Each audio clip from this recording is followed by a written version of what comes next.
casket was not made of wood or stone, but of spun starlight glass, a material so expensive it could have bought an entire terraforming engine for a dying colony. Inside lay Sir Jorith, his hands folded over the hilt of a deactivated vibro sword, his face frozen in a chemically induced expression of beatific peace. He had been 22 years old. Princess Vila of the Aurelian Dominion stood on the balcony of the Spire of Saints, looking down at the procession. The air in the capital city was filtered to smell of lilacs and ozone, a scent that made her stomach turn. Below, thousands of citizens lined the magnetic causeways, their faces upturned in a wash of holographic blue light. As the casket floated past on its grav sled, the crowd did not weep. They applauded. They clapped with a rhythmic, thunderous enthusiasm, as if they were watching the curtain call of a particularly well-executed opera. Viola kept her spine rigid, her chin tilted at exactly 15 degrees. The angle the protocol droids had insisted projected regal strength. Her robes were heavy, woven from threads of platinum and light fiber that shimmered with every shallow breath she took. Inside the long bell-shaped sleeves, her hands were trembling so violently that her fingernails bit into her palms. Another one.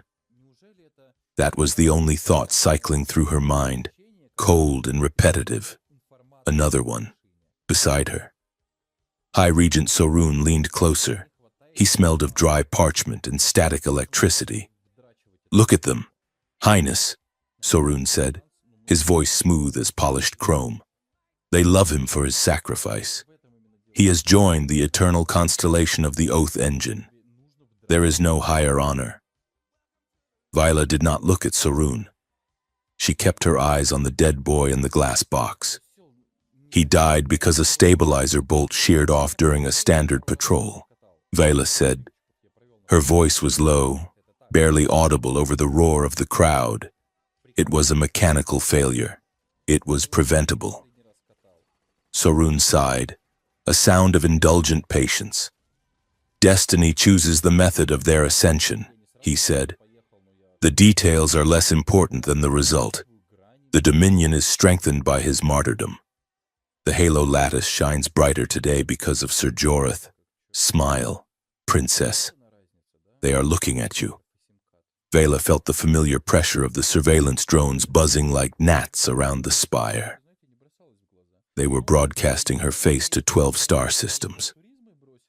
The radiant princess, the untouchable icon, the woman whose very blood resonated with the frequency of the stars, keeping the galaxy turning, or so the priests claimed. She forced the muscles of her face to obey. She smiled. It was a perfect, sad, benevolent smile, the kind that launched starships and sold war bonds. Inside, she was screaming. Jorith was the 4th knight to die this year, the 12th in 3 years. They were the elite of the elite, encased in power armor that cost more than a dreadnought, trained from birth to be invincible.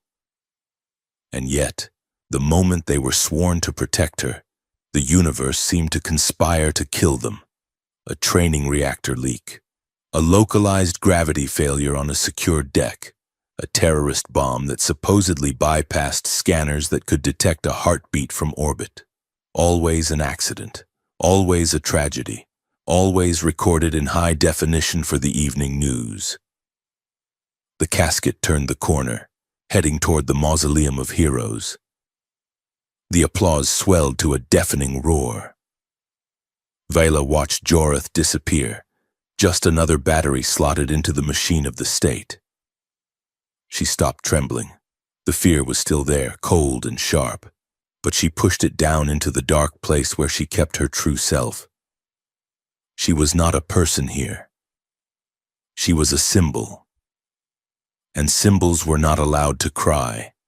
3 sectors away, in the orbital salvage ring of Vorn, the air smelled of hydraulic fluid, unwashed bodies, and rust. Rencade slid out from under the chassis of a heavy loader, wiping grease across his forehead with the back of a gloved hand. He spat a wad of chewing gum into a waste bin and glared at the loader's owner, a Talarian merchant with 4 arms and a very bad attitude. "I told you," Ren said, tapping the wrench against his thigh. "The regulator is shot. You pushed the intake past 90%. Physics is not a suggestion, pal. It is the law." The Talarian waved 2 of his upper hands dismissively. "Fix it. Human. I do not pay you to lecture me on thermodynamics. I pay you to make it fly." Ren looked at the loader. It was a death trap held together by magnetic tape and prayers. But he needed the credits. He was 2 weeks late on his berth rent, and the station authority had threatened to vent his quarters into the vacuum if he did not pay up by tomorrow. "Fine," Ren said. "But I am bypassing the safety governor. If you blow yourself up hauling contraband ore, do not come haunting me." He went back to work, his hands moving with a speed that blurred in the low light. Ren liked machines. Machines were honest. If a machine broke, it was because a gear stripped or a circuit fried. There was a reason for it. You could trace the problem, find the fault, and fix it. People were messy. People lied. People shot at you for looking at them the wrong way. He finished the job in 20 minutes, collected his credits, half of what he had been promised, but he did not have the energy to fight for the rest, and headed deeper into the market sector. Vorn was the armpit of the Dominion, a ring of debris and docked ships orbiting a gas giant that looked like a bruised plum. It was a place where things went to be forgotten. Stolen ships, illegal tech, disgraced soldiers, and people like Ren, who had a talent for fixing things that were not supposed to be fixed. He made his way to a stall tucked behind a wall of recycled atmospheric scrubbers. The sign above the door read Jal's Scrap and Rarities, but the rarities part had flickered out years ago. Jal was a squat, cybernetic heavy worlder who looked like a walking tank. He was sorting through a pile of severed droid limbs when Ren walked in. "You look like garbage," Jal grunted.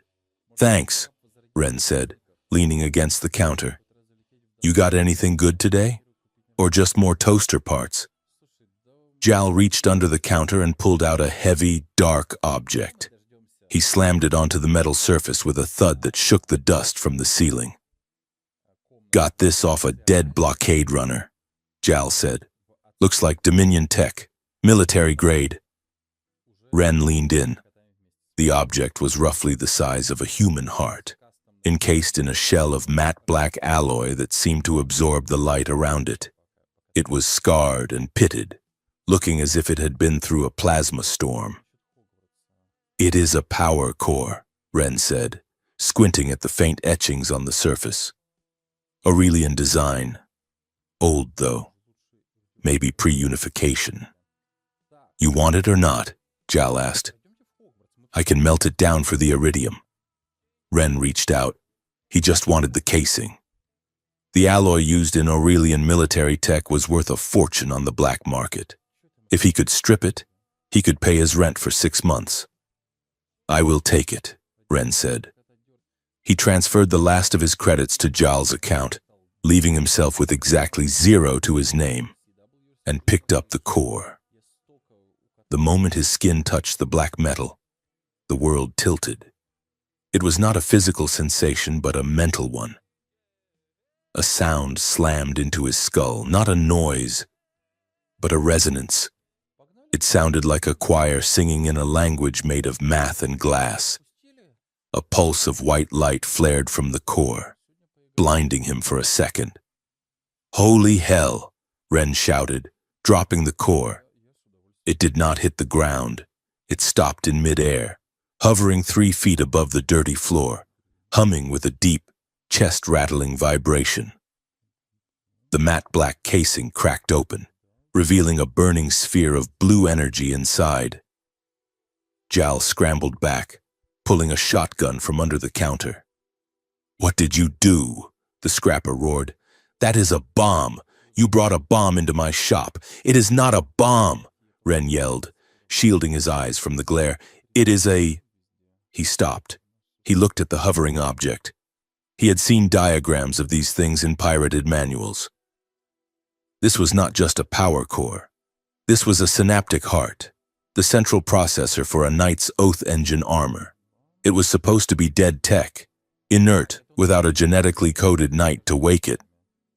But it was singing to him. The humming grew louder, a screeching feedback loop. It sounded like an engine trying to turn over with a clogged fuel line.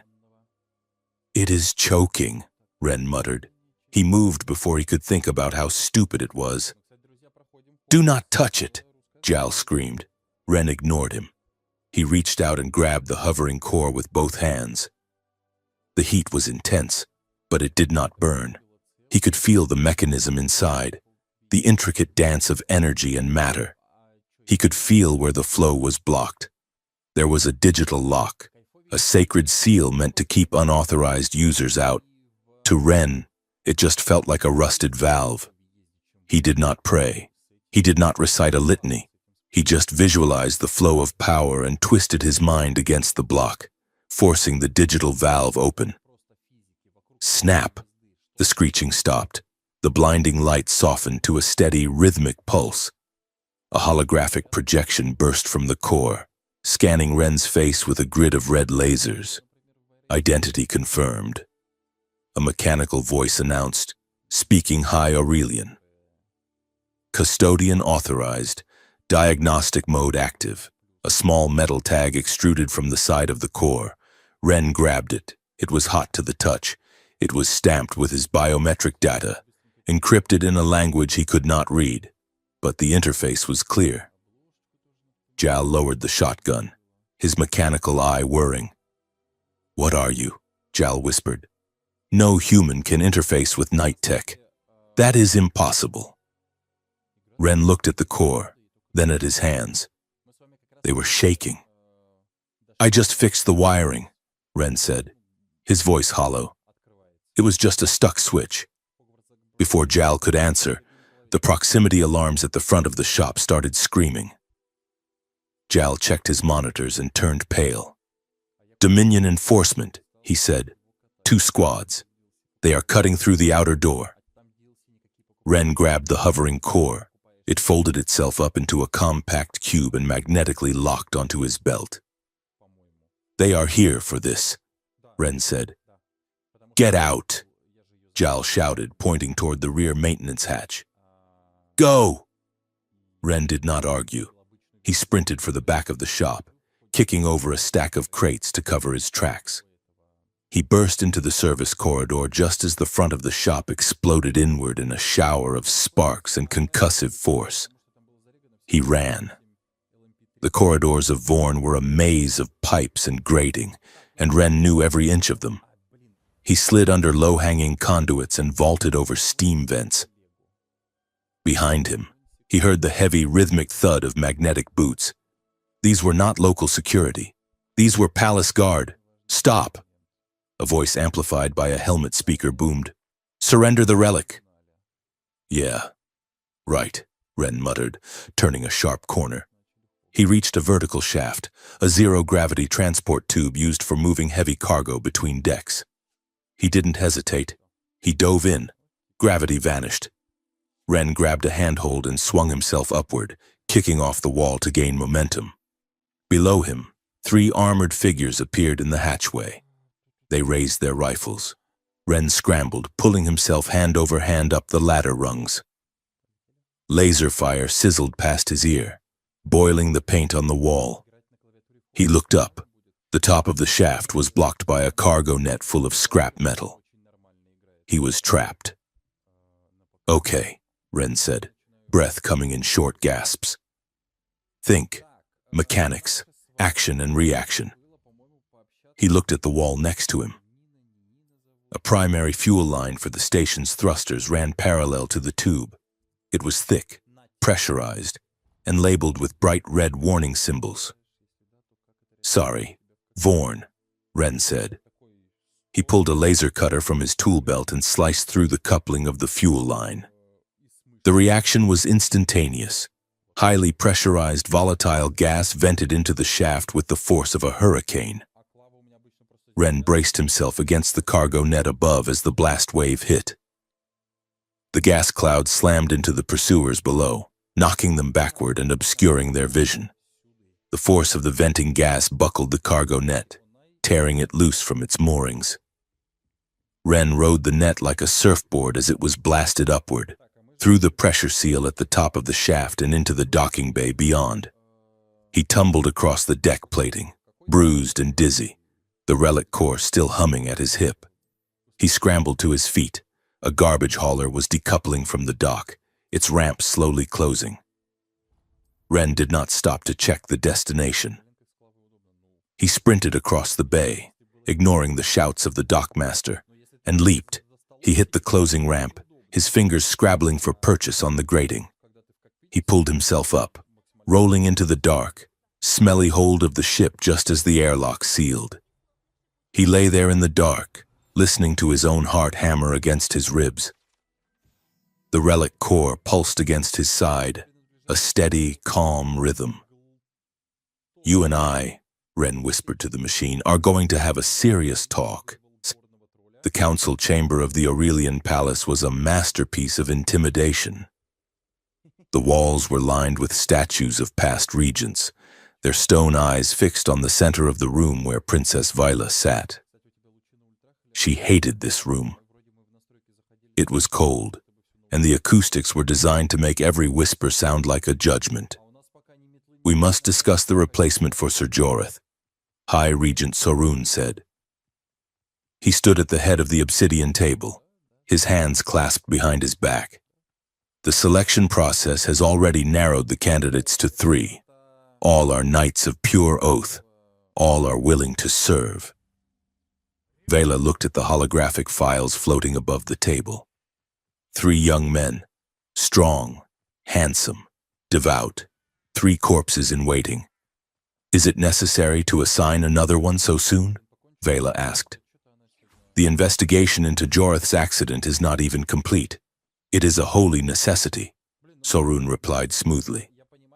"The princess cannot be left unguarded. The resonance must be anchored. Without a knight to bond with your biofield, the halo lattice becomes unstable. You know this, Highness." "I know what the scriptures say," Vela said. "But perhaps the security protocols are flawed. If we lose them so quickly, perhaps the armor itself is—" "Blasphemy," a counselor whispered from the shadows. "It is not the armor," Sorun said, his voice hardening slightly. "It is the burden of the protectorship. The galaxy is a dangerous place. The knights are the shield that breaks so the princess does not have to. Sacrifice is the fuel of the Dominion," another counselor added. Vila looked down at her hands. They were talking about human lives as if they were coal for a furnace. "I am tired of funerals, Regent," Vila said softly. Sorun smiled, a thin stretching of lips that did not reach his eyes. "Then pray for their strength, Highness." Later that evening, Vela slipped away from her handmaidens. She wore a cloaking shawl that scrambled the visual sensors of the hallway drones, a small piece of illegal tech her old nursemaid had given her years ago. She made her way to the sub-basement archives, a dusty labyrinth of data spools and paper books that no one in the modern court bothered to read.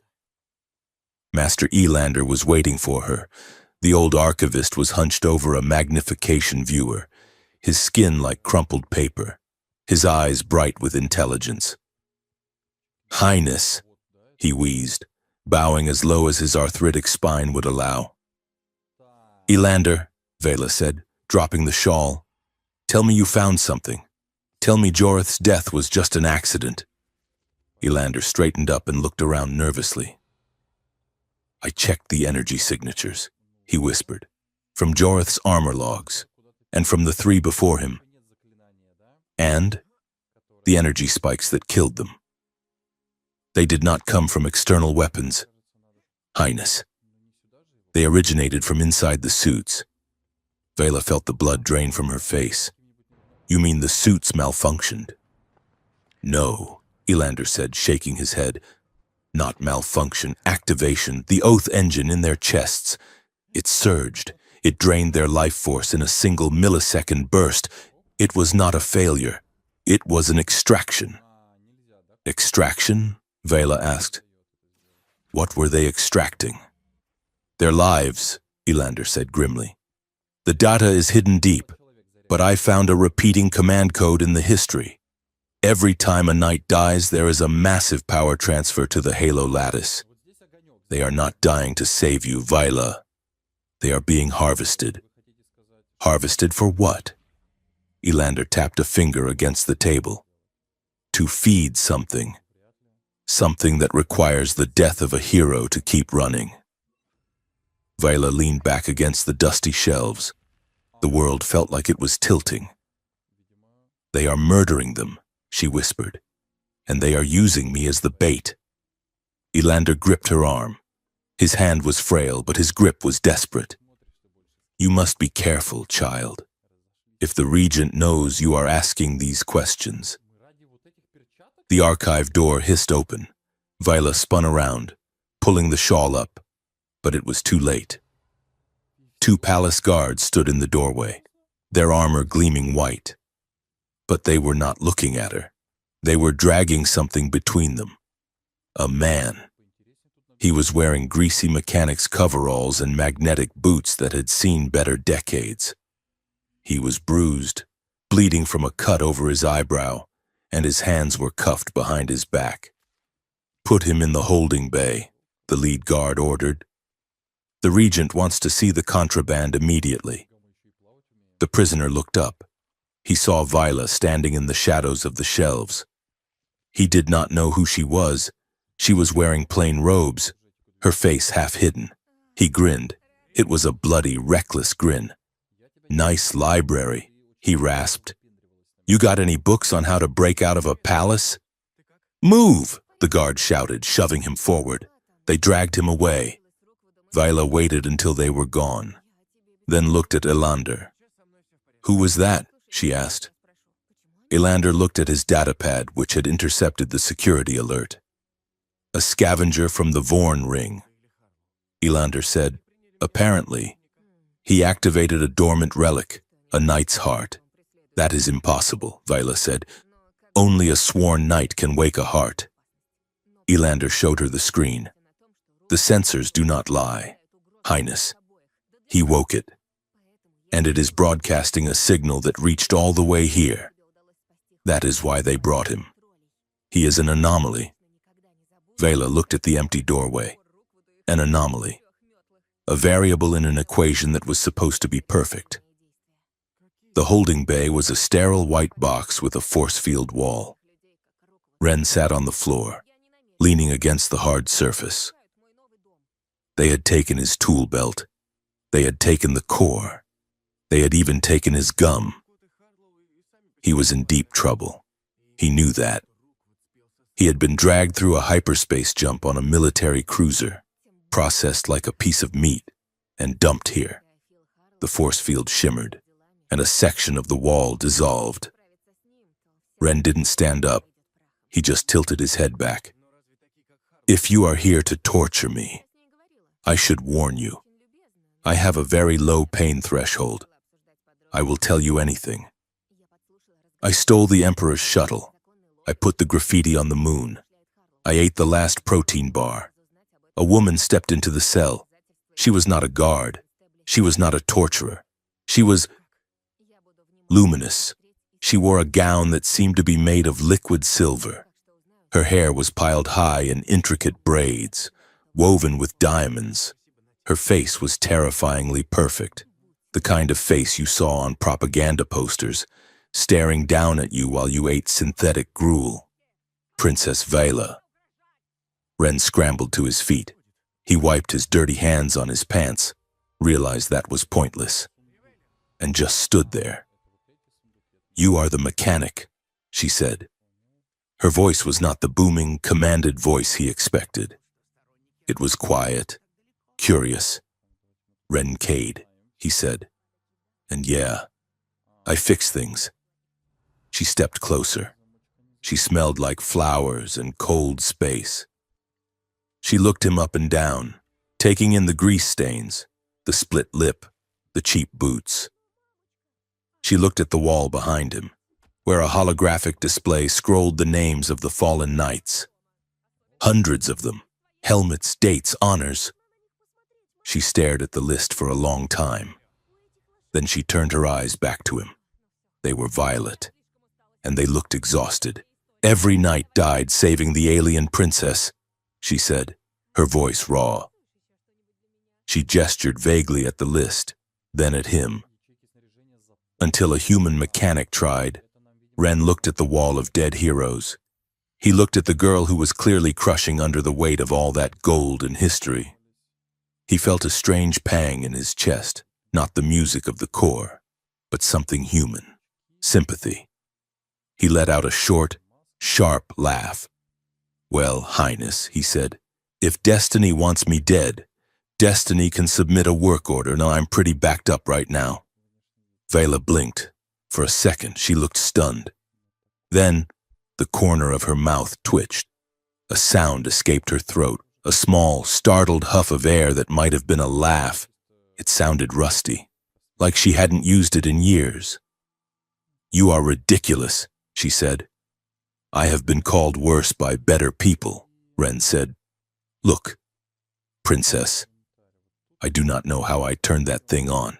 I saw how it worked. It is just a machine. You are all treating it like magic. But it is just circuits and code. Just a machine," she repeated. Suddenly, a high-pitched whine filled the room. Ren's head snapped up. He knew that sound. It was the sound of a servo motor over-torquing. "Get down!" he yelled. He didn't think. He lunged forward, grabbing the Princess of the Dominion by her waist and tackling her to the floor behind a structural pillar. An instant later, a ceremonial drone, one of the floating cameras that had been hovering in the corner, dropped from the air and accelerated toward where Viola had been standing. It didn't take a picture. It extended a monofilament blade from its chassis and slashed through the empty air at neck height. The drone banked, its sensors locking onto them behind the pillar. It was malfunctioning. Or it was hacked. Ren saw the exposed wiring on the drone's underside. He saw the logic gate that was misfiring. "Kick it," Ren shouted. Vela stared at him, wide-eyed. "Kick the damn thing." She kicked out with her heavy ceremonial boot. It connected with the drone, knocking it off balance. Ren rolled forward. He didn't have a weapon. He had his hands. He grabbed the drone by its stabilizer fin. The blade whipped around, slicing a deep gash into his forearm. Ren grit his teeth against the pain and jammed his thumb into the drone's intake port. Finding the manual release for the power cell, he ripped the battery out. The drone died instantly, clattering to the floor. Silence returned to the cell, broken only by the sound of Ren's heavy breathing and the drip of blood from his arm onto the pristine white floor. Vela pushed herself up. She looked at the dead drone. She looked at Ren, who was clutching his bleeding arm, swearing softly under his breath. He hadn't died. He hadn't posed. He had just yanked her to the ground and broken the thing. She looked at him with a mixture of horror and wonder. "You are bleeding," she said. Ren looked at the cut. It was deep, but it missed the artery. "Yeah, well," he said, forcing a crooked grin. "It is not the first time I cut myself on the job." The door to the cell burst open. Guards flooded in, weapons raised. "Get away from her!" the captain screamed. Ren raised his good hand. "Relax, Tin Man," Ren panted. "I just voided the warranty on your camera." Vela stepped between Ren and the guards. She raised a hand, and for the first time, her posture was not one of a statue, but of a ruler. "Stand down," she commanded. Her voice was ice and steel. The guards hesitated. He attacked the drone. The captain stammered. "He saved my life," Vela said. She turned back to Ren. Her eyes were burning with a new light. The fear was gone, replaced by something dangerous. Hope. You are not a knight. Ren Cade, she said softly, so only he could hear. No, Ren said, clutching his arm. I am really not. Good, Viola said, because I am done with knights. She looked at the guards. Get him a medic, and get him my personal clearance. But Highness, do it, Vela snapped. As the medics rushed in, Ren looked at the princess. She was trembling again. But this time, he didn't think it was from fear. She looked back at him, and in the sterile white light of the prison, the air between them felt charged, like a capacitor waiting to discharge. The interrogation chamber was designed to make a human being feel small. The ceiling vaulted upward into darkness, lost in shadows that seemed to swallow the light of the glow globes hovering at shoulder height. The floor was a grid of cold, polished obsidian, reflecting the faces of the council like ghosts trapped in black ice. Ren Cade stood in the center of the room. His hands were bound in magnetic cuffs that hummed against his wrists, heavy and uncomfortable. He had been standing there for 3 hours. Kneel, the high priest intoned. The priest was a man made of more metal than flesh, his red robes draping over hydraulic limbs that hissed when he moved. He was the voice of the lattice, the spiritual leader of the Dominion, and he was currently looking at Ren as if he were a smudge of grease on a holy painting. Ren shifted his weight. His legs ached, and his left eye was swollen shut from the processing he had received earlier, but he kept his chin up. My knees do not bend that way, Ren said. It is an old injury, from bowing too fast. A murmur of outrage rippled through the assembled nobles.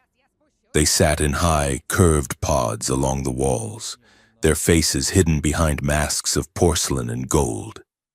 He mocks the sacred court. A woman's voice drifted down from the shadows. He is a heretic.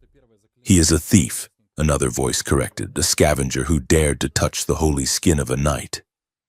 A third figure stepped forward. It was the Grand Engineer, a man with optical implants that zoomed and clicked as he studied Ren.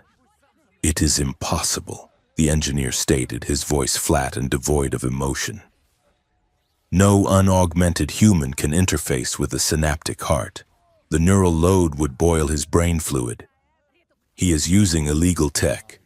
He is a saboteur sent by the separatists. Ren looked at the engineer.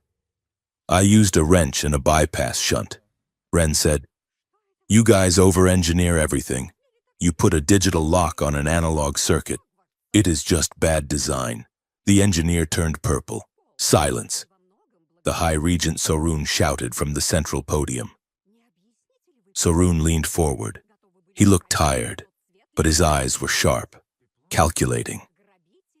You have disrupted the funeral of a hero, Sorun said softly.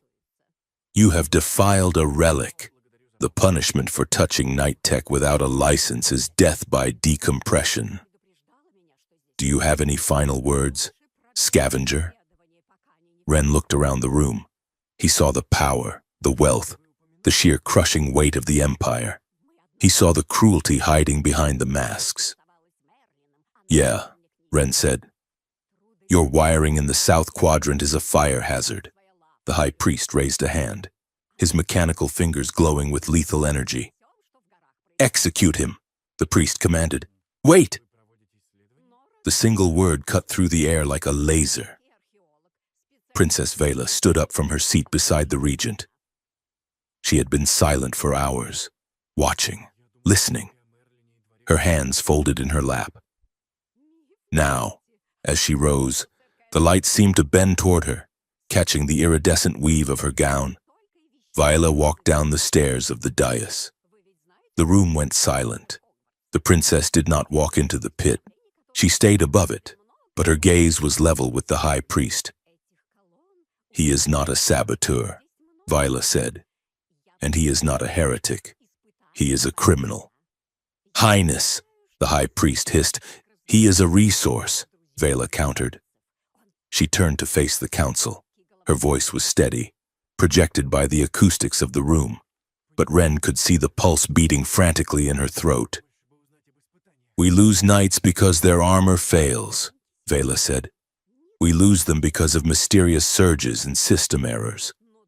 My own protector, Sir Jorith, died because of a stabilizer malfunction. She pointed a trembling finger at Ren. This man fixed a dead core in a cave with scrap parts. The Grand Engineer says it is impossible. He did it in 10 minutes. Perhaps he sees things your holy technicians do not. The engineer sputtered. Highness, this is an insult to the guild. It is a desperate measure for a desperate time, Vila said. I am exercising my right of appointment. A gasp went through the room. The right of appointment was an ancient, rarely used law that allowed the resonating princess to select her own household staff without council approval. I claim him, Vela declared. She looked at Ren. Her eyes were hard, warning him not to say anything stupid. He is no longer a prisoner. He is my technical attendant.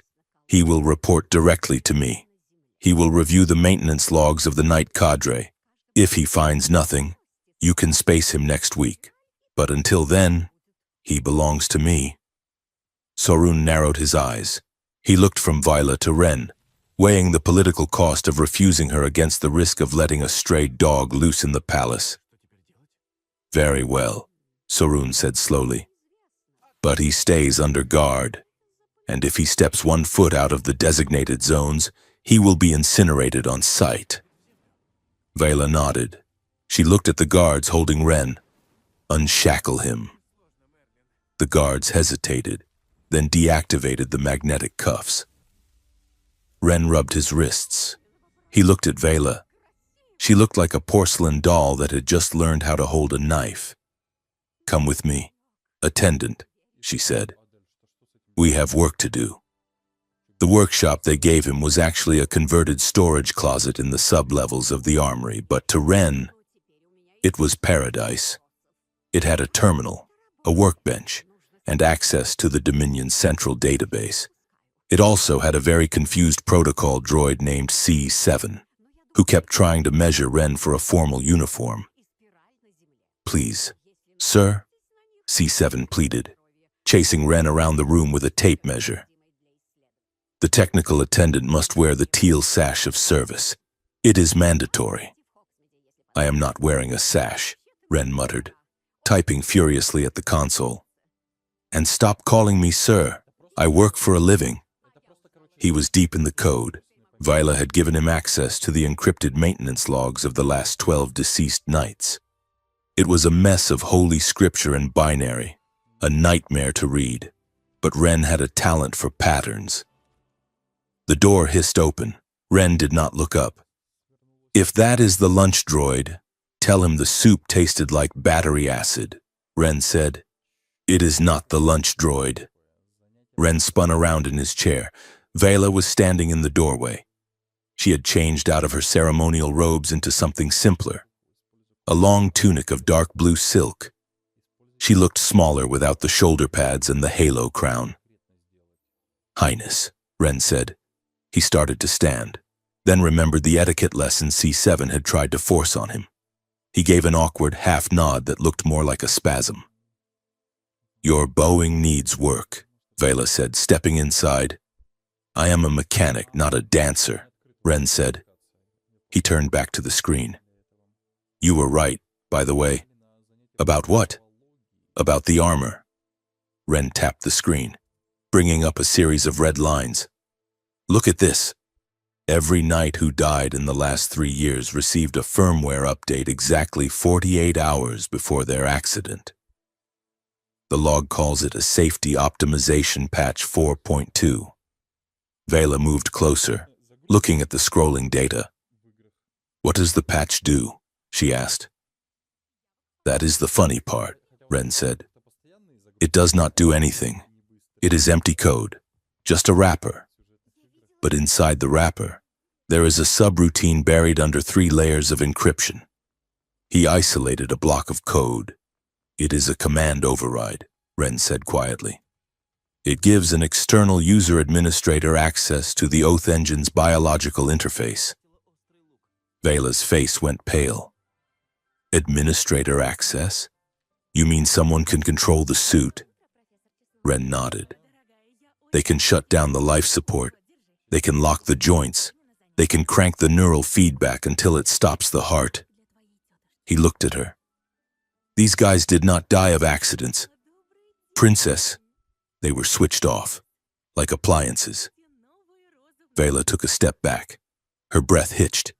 Suddenly, the air in the room warped. It wasn't a metaphor. The light from the ceiling panels bent, curving around Viola as if she were a black hole.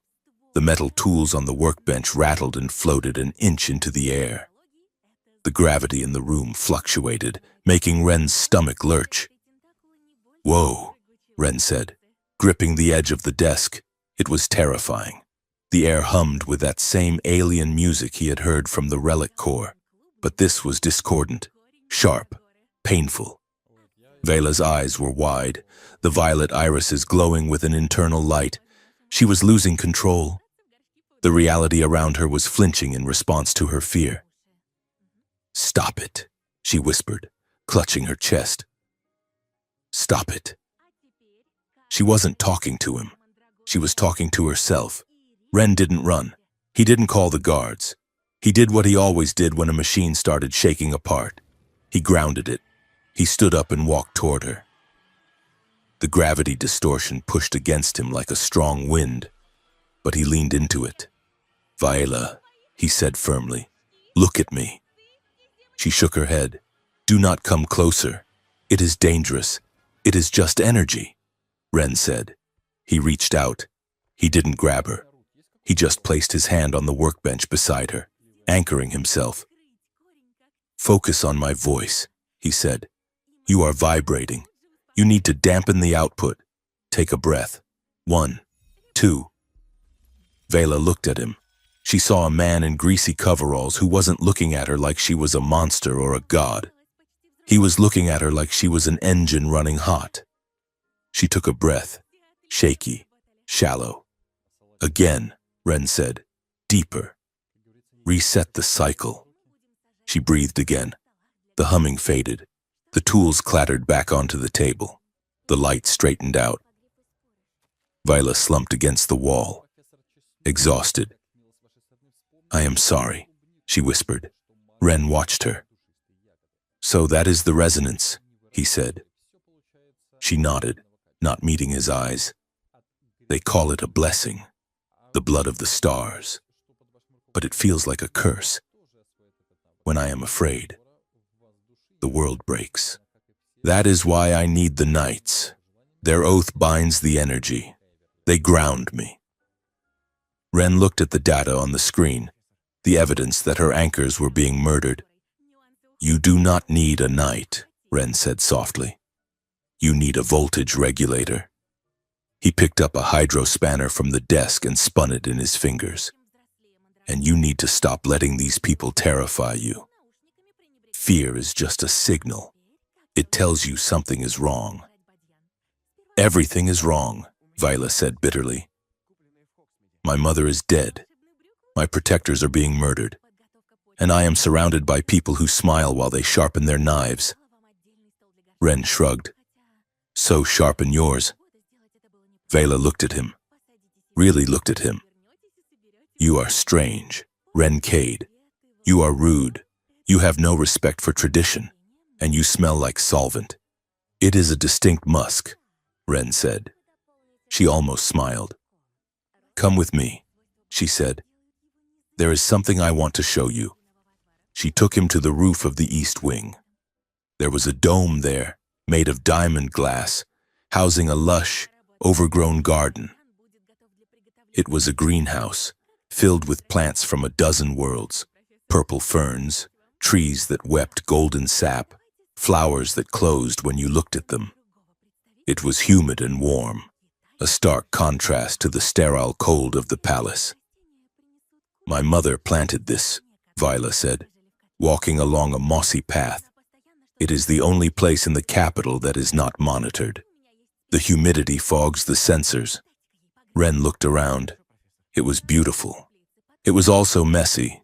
Leaves littered the ground. Vines crawled up the support struts. It needs pruning, Ren observed. It needs to be wild, Vela corrected. Everything else in my life is manicured. She sat on a stone bench beneath a weeping willow. Ren hesitated, then sat on the other end, leaving a respectful foot of distance between them. Do you know what they call me in the streets? Vela asked. The golden child, the anchor. They think I am a statue that breathes. They do not think I eat, or sleep, or want. What do you want? Ren asked. Vela looked up at the stars visible through the glass. I want to be useful, not as a symbol, as a person. I want to know that if I died tomorrow, it would matter to someone for a reason other than the stock market crashing. Ren leaned forward, elbows on his knees. I get that, he said. On Vorn, you are only worth what you can fix. If you break, you are scrap. I have spent my whole life trying to prove I am not disposable. He looked at her. But you are not scrap. Princess, you are the whole engine. Viola turned to him. In the soft light of the bioluminescent plants, her face was open, vulnerable. They sat in silence for a moment, the air thick with the scent of alien pollen. Ren shifted his hand on the bench. His pinky finger brushed against the fabric of her sleeve. He froze. He felt the heat of her arm through the silk. He knew the rule. Touching the princess was treason. It was death. He didn't pull away, but he didn't move closer. He went perfectly still, letting her decide. Vela felt the contact. It was electric, a tiny point of connection in a universe of isolation. She held her breath. Her heart hammered against her ribs, louder than the oath engine ever hummed. She moved her hand, just an inch. Her fingers slid over his, covering his rough and scarred knuckles with her smooth, pale skin. Ren exhaled, a sound that was half sigh, half shudder. I will not touch you, he murmured, his voice rough. Not unless you ask. Viola looked at their joined hands. The contrast, grease and gold, rough and smooth, was the most real thing she had seen in years. I want to ask, she whispered. Ren turned his hand over, interlacing his fingers with hers. He squeezed a firm, grounding pressure. Then ask, he said. Please, she breathed. He didn't kiss her, not yet. He just held her hand, anchoring her to the earth, proving that she could be touched without shattering. The peace didn't last. It never did. 2 days later, Ren was under a transport skiff in the loading bay when he heard voices. He froze. He recognized the smooth, oily baritone of High Regent Sorun. The martyr output is down by 10%, Sorun was saying. The lattice is hungry. Ren lay perfectly still. He was hidden by the bulk of the engine block. We need a high-yield event, another voice answered. Councillor Vane, the head of the Treasury. The coronation is in 3 weeks. We need the stability index at maximum. We have assigned Sir Karan. Sorun said, he is a prime specimen, high resonance potential. His death should provide a significant surplus. When? Vane asked. Soon, Sorun replied. The Gala of Swords. It will be tragic. The public loves a tragedy at a party. The footsteps faded away. Ren crawled out from under the skiff, his blood running cold. They weren't just killing them, they were farming them. He ran to find Vela. He found her in the library, staring out the window. She turned when he burst in, breathless and grim. They assigned a new one, she said before he could speak. Ren nodded. Sir Karan. I met him, Vela said, her voice hollow. He is 19. He writes poetry. He thinks he is here to save the galaxy. Ren walked over to her. They are going to kill him at the gala. Ren said, I heard Sorun. They need the energy for the lattice. Vela closed her eyes. I tried to warn him, she said. I tried to tell him to run. Do you know what he said? Ren shook his head. He said he does not expect to live. He expects to be useful. He thinks his death is the only way to protect me. Ren slammed his hand against the wall. It is the armor, he said. It is the interface. It rewires their brains. It turns survival instinct into a suicide pact. We have to stop it, Vela said. We can't stop the gala, Ren said. But maybe we can stop the signal. He paced the room. I planted a ghost program in the diagnostic server. A listener. If they send the kill command to Karen's armor, I will see it. I can trace the source. And then what? Vela asked. Then we know who holds the remote, Ren said. And we smash it. The Gala of Swords was a spectacle of light and violence. It was held in the great arena, a coliseum of floating marble platforms. The elite of the Dominion drank champagne while knights sparred with energy blades for their amusement. Vela sat in the royal box, frozen in her perfect smile. She wore a gown of deep crimson, the color of blood, she thought bitterly.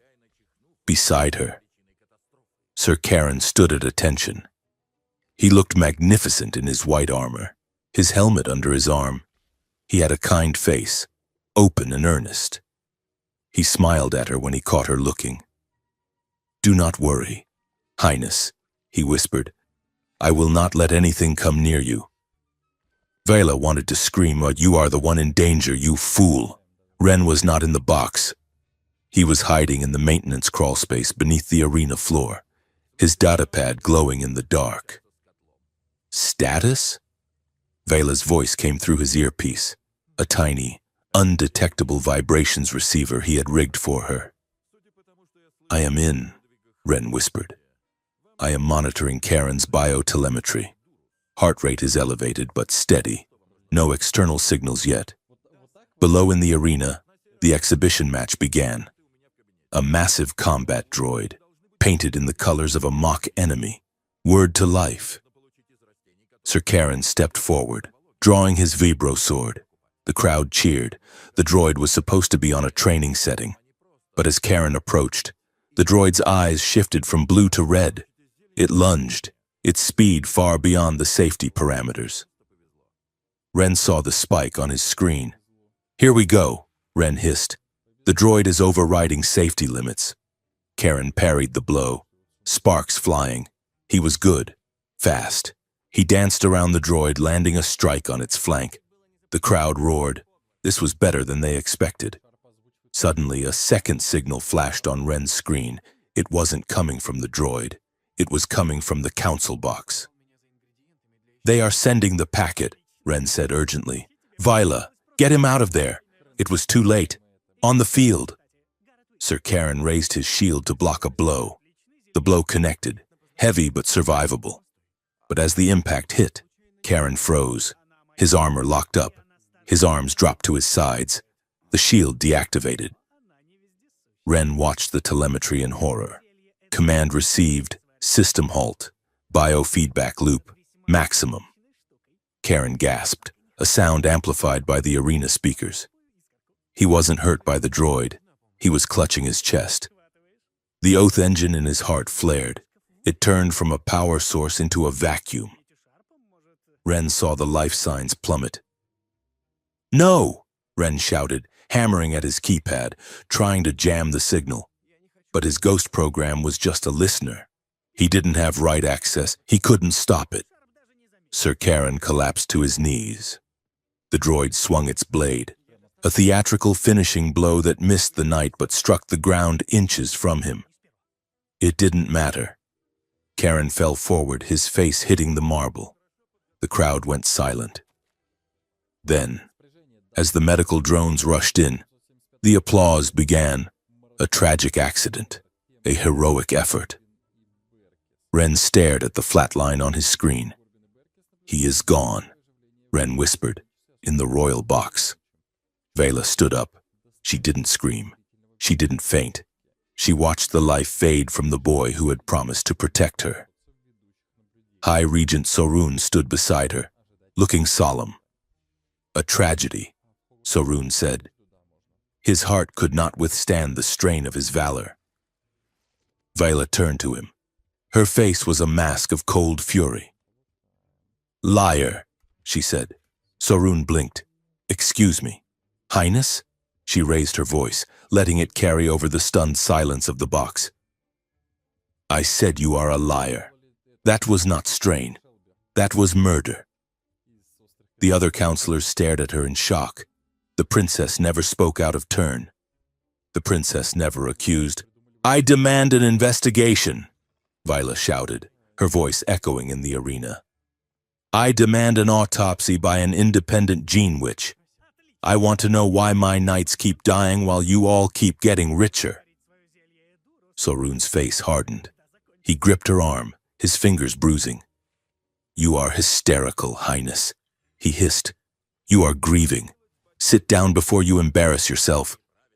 Vila ripped her arm away. The air around her shimmered, a violent distortion that cracked the champagne glass on the table. "Do not touch me," she said, her voice vibrating with resonance, "or I will bring this whole box down." She turned and stormed out of the arena, leaving the council in stunned silence. She found Ren in the service corridor 2 levels down. It was dark, smelling of coolant and dust. She was shaking so hard she could barely walk. The adrenaline was crashing, leaving her cold and empty. "Ren," she choked out. He was there in a second. He didn't ask if she was okay. He knew she wasn't. He grabbed her by the shoulders, pulling her into the shadows, away from the cameras. "I saw it," he said. "I saw the command. It came from Sorun's personal console." "I know," she sobbed, burying her face in his chest. "I looked at him and I knew." She clung to him, her fingers digging into his mechanic's jumpsuit. All the rage, all the fear, all the years of being a doll in a glass box came pouring out. "I cannot do this," she whispered into his neck. "I cannot be what they want. I cannot be the princess who watches them die." Ren held her tight, one hand tangled in her complex braids, the other pressing her against him as if he could shield her from the entire galaxy. "Then do not be," he said fiercely. "Be the one who burns it down." Vela pulled back. Her eyes were wet, red-rimmed, but fierce. She looked at Ren, his dirty face, his sharp eyes, the only real thing in her world. She didn't think. She surged forward and kissed him. It wasn't a gentle kiss. It was desperate. It tasted of salt and anger and terror. It was a collision of 2 people who were drowning and had finally found a piece of driftwood. Ren froze for a split second. Then he groaned low in his throat and kissed her back. He kissed her like he was fixing something broken with purpose and intensity. His hands slid down her back, pulling her flush against him. For a moment, there was no empire, no conspiracy, no dead knights, just heat and breath and the friction of bodies in the dark. Vela broke the kiss, gasping. She rested her forehead against his, her eyes closed. "I do not know if I am allowed," she whispered. "I do not know if I can be a woman and a princess. The rules say I have to choose." Ren brought his hands up to cup her face, his thumbs brushing away the tears. "To hell with the rules," he said. He looked her in the eye. "We will write new ones. We will build a life where you are both. You hear me? We will take it all apart and build it right." Vila looked at him, and for the first time in her life, she believed it was possible. "Okay," she whispered. "Okay." She straightened up, smoothing her gown. The trembling stopped. "What do we do now?" Ren looked toward the end of the corridor. "Now." Now we stop hiding. We run, and we find the proof to hang them all. The service tunnels beneath the palace were not built for royalty. They were built for waste recycling droids and low-clearance maintenance staff, smelling of ozone and damp recyclers. Princess Vela held the hem of her gown, now torn at the knee and stained with lubricant, as she followed Ren Cade through the dark. "We cannot stay here," Ren said, checking the charge on a stolen power cell. "The grid is lighting up. They know we are not in our quarters. We are not leaving yet," Vila said. Her voice was steady, though her hands were not. "We need evidence. If we run now, we are just fugitives. If we find proof, we are revolutionaries." Ren looked back at her. The glow of the tunnel lights reflected in his eyes. "You want to rob the archive vault," he said. "That is not a heist. That is a suicide pact with better architecture. It is the only way," Vela insisted. "My mother kept journals. Sealed journals. If the council is engineering the deaths of the knights, she would have known. She suspected them. That is why she died." Ren sighed, running a hand through his messy hair. "Fine. But we cannot do it alone. I can bypass a lock, but I cannot fight a battalion. We need allies," Vela said. "In this snake pit?" Ren asked. "Good luck." "I know who to ask," Vela said. "The ones the palace broke." Their first stop was the sub-medical bay, a sterile, white-tiled room that smelled of antiseptic and despair. Dr. Eris was slumped at her desk, staring at a datapad with a glass of synthetic whiskey in her hand. She was a woman of sharp angles and tired eyes, wearing a lab coat that had seen too many surgeries. She didn't look up when the door hissed open. "If you are here to tell me another knight tripped and fell onto a vibroblade, save it," Eris said. "I am off duty. It is me." "Eris," Vela said softly. The doctor froze. She looked up, her eyes widening as she saw the princess standing in the doorway with a grease-stained mechanic. "Highness," Eris said, standing up slowly. "You should not be here. The regent has declared a lockdown." "I know about Karen," Vela said. "I know his heart didn't fail. I know it was shut down." Eris let out a long, ragged breath. She downed the whiskey. "I have been patching them up for 10 years, Eris said bitterly. "I write cardiac arrest on the forms because if I write systemic neural override, I get spaced. I am tired of burying children." "Vila." "Then help us stop it," Ren said. Eris looked at him. "You are the mechanic," she said. "The one who punched a drone." "I actually just pulled its battery out," Ren corrected. "But sure." Eris looked back at Vela. She saw the resolve in the princess's face. She reached into her drawer and pulled out a key card. "This will get you into the lower lift," Eris said. "It bypasses the biometric scanners on the medical level. If they catch you, I never saw you."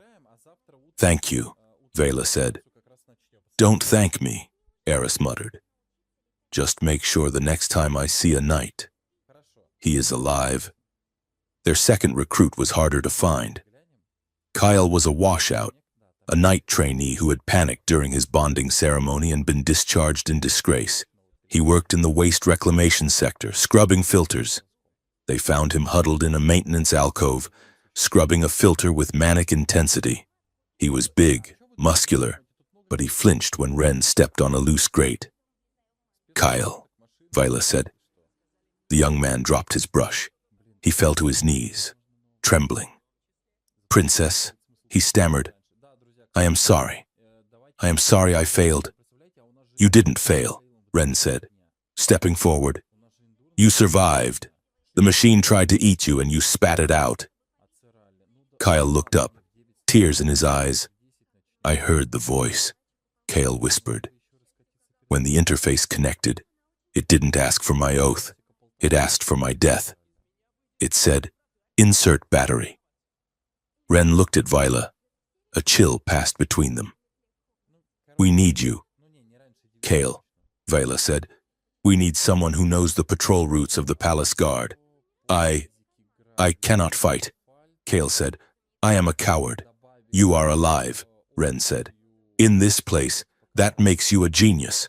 We do not need a fighter. We need a guide." Kyle hesitated, then slowly nodded. The third ally was involuntary. Ren cornered a cleaning drone in the hallway, a small spherical unit with a grumpy-looking sensor eye. He grabbed it before it could sound an alarm, flipped it over, and popped the maintenance panel. "What are you doing?" Viola whispered, watching as Ren rewired the droid's logic board with a pair of micro-pliers. "Improvising," Ren said. The drone beeped a protest, then shuddered. Its eye turned from a passive blue to a mischievous green. "Unit 4 Alpha online," the drone chirped in a high-pitched, synthesized voice. "Directives rewritten, sanitation protocols deleted, snitching protocols engaged." "Hello, boss. Can you access the palace security feed?" Ren asked. "I can access the toilets," the drone said. "But the security feed runs on the same network. Give me 10 seconds. Ren grinned. "Meet Tick," he said. The archive vault was buried 3 miles beneath the palace, encased in a shell of neutronium alloy. It was designed to survive a planetary bombardment. Getting in was not easy. Kale led them through the ventilation shafts, bypassing the patrols. Tick looped the camera feeds, replacing the live footage with a 10-minute loop of an empty hallway. They stood before the massive circular door of the vault. It was covered in ancient runes and a modern digital keypad. "This is a dual-key system," Ren said, studying the lock. "It needs a physical key and a resonance signature." "I have the resonance," Vela said. She placed her hand on the sensor plate. The metal hummed. The air distorted slightly around her fingers, the familiar sickening bend of reality. The lock clicked. "Now the hard part," Ren muttered. He pulled a decoder from his belt, a device he had cobbled together from a broken datapad and a toaster. He jammed it into the port, encryption level 5. Tick chirped, hovering over Ren's shoulder. "You have a 3% chance of success. Would you like me to play funeral music?" "Shut up." "Tick," Ren said. He worked the decoder, sweat beading on his forehead. The numbers on the lock cycled rapidly. 3, 2, 1. Thunk. The massive bolts retracted. The door groaned and swung open. The air inside was stale, smelling of old paper and dead secrets. The vault was lined with rows of crystalline data spards and physical books. Viola moved directly to the section marked Royal Lineage. Private. Her hands shook as she pulled a heavy leather-bound book from the shelf. It was her mother's handwriting, elegant, sharp, hurried. She opened to the last entry, dated 2 days before the Queen's death. "They call it the Choir of Radiance." Viola read aloud, her voice trembling. "A secret faction within the council. Sorun leads them. They have discovered the true nature of the Halo lattice. It is not a shield. It is a probability engine. It consumes entropy to stabilize the timeline." "Entropy?" Ren asked, looking over her shoulder. "Death." Viola read, "Specifically the death of high-resonance individuals. It uses the energy of their sacrifice to weigh the dice of history, to ensure the Dominion wins every war, wins every election, avoids every plague. We are burning our children to buy luck." Viola turned the page. "They know I have found them. Sorun came to me today. He offered me a choice. Submit to the mercy of the machine, or they would take Vela. I chose the mercy. I will let them stop my heart, so that she may live. But I fear it will not be enough. The machine is hungry." Vela slammed the book shut. A sob escaped her throat. She wasn't sick. Vela whispered. They executed her. They put her in the chair and turned her off. Ren reached out to steady her, but suddenly, the vault lights turned red. A siren screamed, echoing off the metal walls. Alert! Tick shrieked. Security breach detected. Ventilation seal activated. We are going to die! Run! Ren shouted. He grabbed the book and shoved it into his pack. They sprinted for the door, but it was already closing. Not that way, Kale yelled from the tunnel entrance. They are sealing the main shaft, the maintenance hatch. Ren pointed to a small circular door in the floor. He spun the wheel and kicked it open. Below was a dark, vertical drop into the infrastructure of the palace's reactor core. Go! Ren ordered. Vela didn't hesitate. She jumped. Kale followed. Ren grabbed Tick out of the air and jumped last. They slid down a steep, slick chute, tumbling into a vast cavernous chamber. Below them, the palace's main reactor pulsed with a blinding aurora of energy. The air was charged with static. Vela's hair floated around her head. The walkway ended abruptly. A gap of 30 feet separated them from the service platform on the other side. Below was the reactor field, instant disintegration. The gravity stabilizers are offline here, Ren yelled over the roar of the energy field. He looked at the gap, then he looked at the gravity coils on the wall. They were sparking. We have to jump, Ren shouted. The gravity flux will carry us, but we have to time it. I cannot make that jump, Vela screamed, staring at the drop. Ren grabbed a heavy-duty cable from his belt. He clipped one end to his harness and the other to the back of Vela's belt. You do not have to, he said. I have you. He grabbed her waist, pulling her flush against him. On 3, 1, 2, 3. They leaped into the void. For a second, they fell. The reactor's light blinded them. Then, the gravity flux caught them, a wave of distorted force that threw them upward and across the gap. They slammed onto the metal grating of the far platform, sliding dangerously close to the edge. Ren dug his boots in, grabbing the railing with one hand and holding Vela tight with the other. They skidded to a halt. Vela was gasping, her face pressed into Ren's neck. They were tangled together, limbs overlapping, hearts hammering in unison. Ren didn't let go immediately. He held her there, suspended over the abyss, his hand gripping the back of her tunic. I got you, he breathed into her ear. I got you.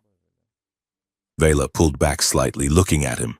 His face was inches from hers, smeared with grime, eyes wide and fierce. It was too close, too intimate. The adrenaline was mixing with something else, a pull stronger than the gravity flux. Thank you, she whispered. Move. Kale shouted from the doorway. I hear drones. Ren unclipped the cable, his hands lingering for a fraction of a second too long on her waist. Right, Ren said, clearing his throat. Let's go steal a ship. The ship they stole was a courier vessel called the Vector. It was fast, ugly, and smelled of recycled coffee. Once they broke orbit and engaged the cloaking drive, the tension on board shifted. They were safe, for the moment. But the ship was tiny. Ren spent most of his time in the engine well, nursing the hyperdrive. Vela sat on a crate nearby, watching him. She had abandoned the heavy ceremonial robes for a spare flight suit she found in a locker. It was too big for her. She had to roll up the sleeves. She watched Ren's hands. They were scarred, calloused, constantly moving. He treated the ship with a gentleness he rarely showed people. You talk to the engine, she said, breaking the silence. Ren looked up, wiping his hands on a rag. She listens better than the council, he said. Vila smiled. It was a small, tired smile. You fix everything, she said. The drone, the lock, the gravity. Is there anything you cannot fix? My credit score, Ren quipped, and my personality, apparently. He walked over to where she sat. The humor faded from his face when he saw how she was holding herself, arms wrapped around her stomach, protecting her core. "You okay?" he asked. Viola looked down at her hands. "I realized something in the vault," she said softly. "My mother. She let them kill her to save me, and I have spent my whole life being polite to her murderers." "You didn't know," Ren said. "I should have felt it," she said. "I am the resonance. I should have felt her die." She looked up at him. "Do you know I have never been touched by anyone who didn't want something from me? Handlers want me to stand still. Dressers want me to look perfect. The regent wants me to be a battery. Even the knights. They touch me like I am a holy relic, like I am made of glass." Ren stood in front of her. The engine hummed beneath their feet. "You are not glass, Viola," he said. "You are the toughest thing on this ship, and that includes the hull." He reached out, then stopped. His hand hovered in the air between them. Viola looked at his hand. Then she looked at his eyes. "Show me," she whispered. "Show you what?" "Safe touch," she said. "Show me what it feels like when it isn't a transaction."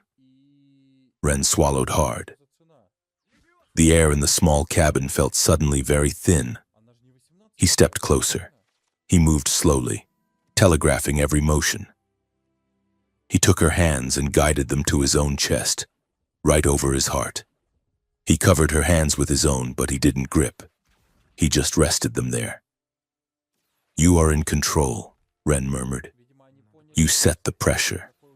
You set the pace. If you want to stop, you drop your hands, and I back off. That is the rule." Viola felt the steady thrum of his heart beneath his shirt. It was fast, but strong. It was just a heartbeat, biological, real. She pressed her palms flat against him. She felt the warmth of his skin. She leaned in, just a fraction. He didn't pull her. He didn't push. He just stood there, being a solid wall for her to lean against. "It is just warm," she whispered, sounding surprised. "Yeah," Ren said, his voice rough. "It is just us. No politics, no lattice, just biology." Viola looked up at him. Her eyes searched his face, looking for the trap. There was no trap. Just a man who looked like he would fight a supernova for her. "I could get used to this," she said softly. Ren's thumbs brushed the back of her hands. "Good," he said, "because I am not planning on going anywhere." "Approaching destination," Tick's voice squawked from the cockpit speaker, "ruining the moment. Sanctum Prime, or as I call it, the Rock of Doom." Ren sighed, stepping back. He looked at Vela with a crooked grin. "Duty calls." Sanctum Prime was a dead moon orbiting a gas giant on the fringe of the sector. There was no atmosphere, only jagged peaks of black stone and the ruins of the first temple. They landed the Vector in a crater and hiked to the temple entrance in pressure suits. The place felt wrong. As they walked through the massive stone arches, Viola felt a ringing in her ears. "The echoes," she said over the comms. "They are wrong." Ren stopped. He clapped his gloved hands. The sound echoed, but it took 3 seconds too long to return. "Time lag," Ren said. "The physics here are loose." They entered the main chamber. It was a vast dome, the ceiling covered in a mural that glowed with bioluminescent fungi. Kyle gasped. "Look at the pictures." The mural depicted the history of the Dominion. But it wasn't the version taught in schools. It showed the halo lattice, a massive web of light. In the center was a figure that looked like Viola, but she wasn't ruling. She was chained. Rays of light connected her to the knights surrounding her. But the light wasn't flowing from the knights to protect her. It was flowing from the knights, through her, and into the lattice. Ren scanned the wall with his datapad. It is a schematic, he said. A circuit diagram masquerading as art. He pointed to the figure of the princess. You are the regulator. Viola, the stabilizer. He pointed to the knights. And they are the battery cells. Viola walked closer to the wall. She traced the lines of light. Dr. Aris said they died of neural override. Viola said, "It makes sense," Ren said, his voice hard. Probability requires energy, entropy. To force a coin to land on heads 1,000,000 times in a row, you have to pay for that luck. The lattice consumes the heroism, the potential future of the knights. It burns their timelines to fix the Dominion's timeline. So the peace, the prosperity, Vela said, her voice shaking. It is all rigged, Ren said. The regent doesn't govern. He edits reality. He uses the machine to nudge elections, stop rebellions, kill rivals. And he uses you to keep the machine from tearing itself apart. Vela stared at the mural. The horror was absolute. She wasn't a ruler. She was a component. But wait, Kale said, pointing to a corner of the mural. What is that? There was a dark smudge on the edge of the lattice. A figure that wasn't connected to the web. The text underneath was in pre-unification script. The null variable, Vela translated, the blind spot. Ren looked at the figure. It held a tool, a hammer. It says the machine speaks the language of prophecy. Vela read, "It can only predict those who are sworn to the path." She turned to Ren. "You," she said, "you are not sworn. You have no oath. You are not in the database." Ren laughed. It was a dark, sharp sound. "I am a rounding error. The machine cannot see me because I do not believe in it. That is why I could touch the core. That is why I survived the drone. I am invisible to the algorithm. Before they could process this, the temple shook. Dust fell from the ceilings, a proximity alert. Tick screamed in their headsets. Hostiles, high-energy signatures, it is the church. They turned to the entrance, a squad of Dominion holy hunters, elite assassins in white stealth armor materialized from the shadows. They didn't walk. They seemed to glide, displaced in time. Kill the heretic.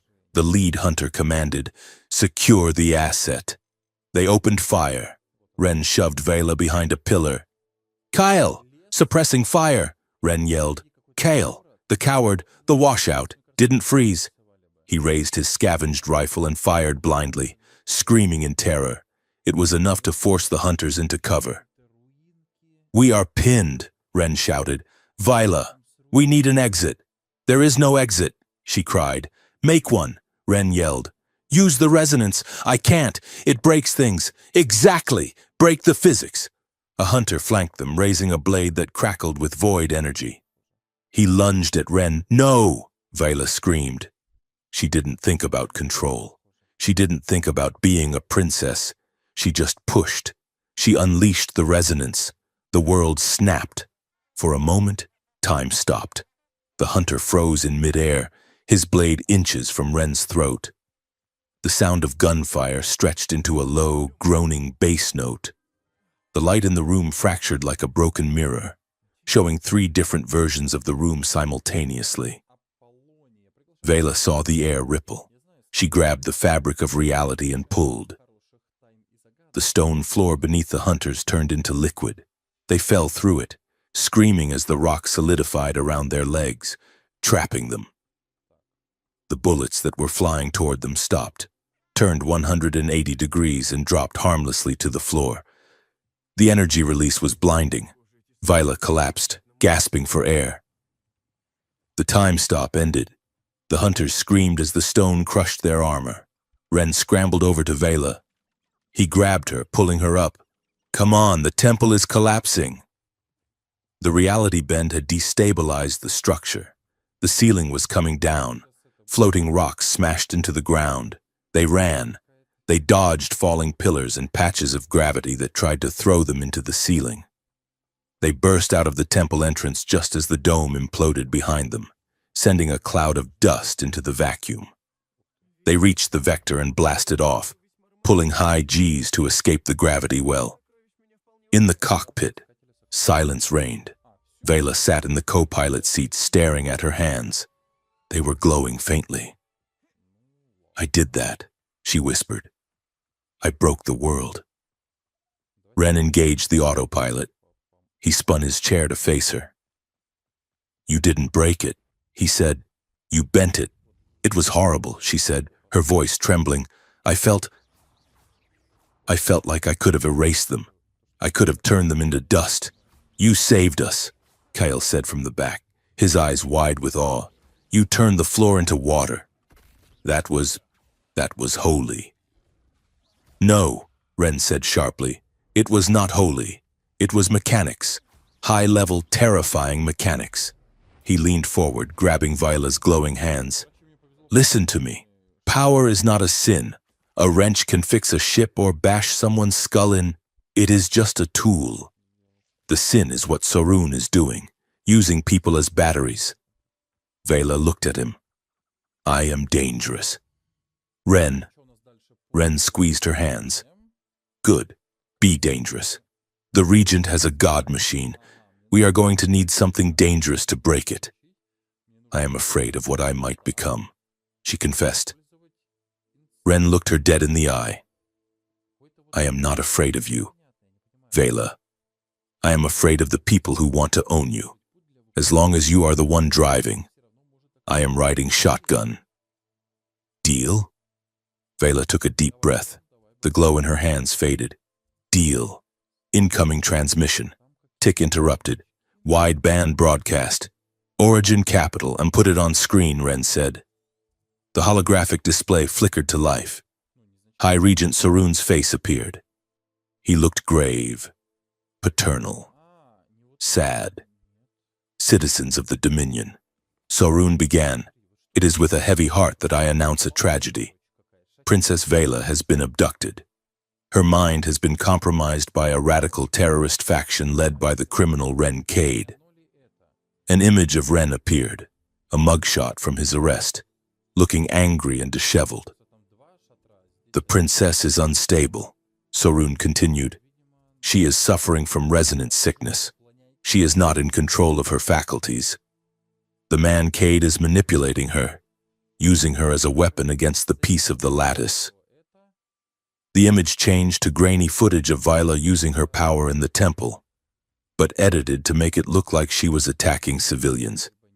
"We must save her from herself," Sorun said.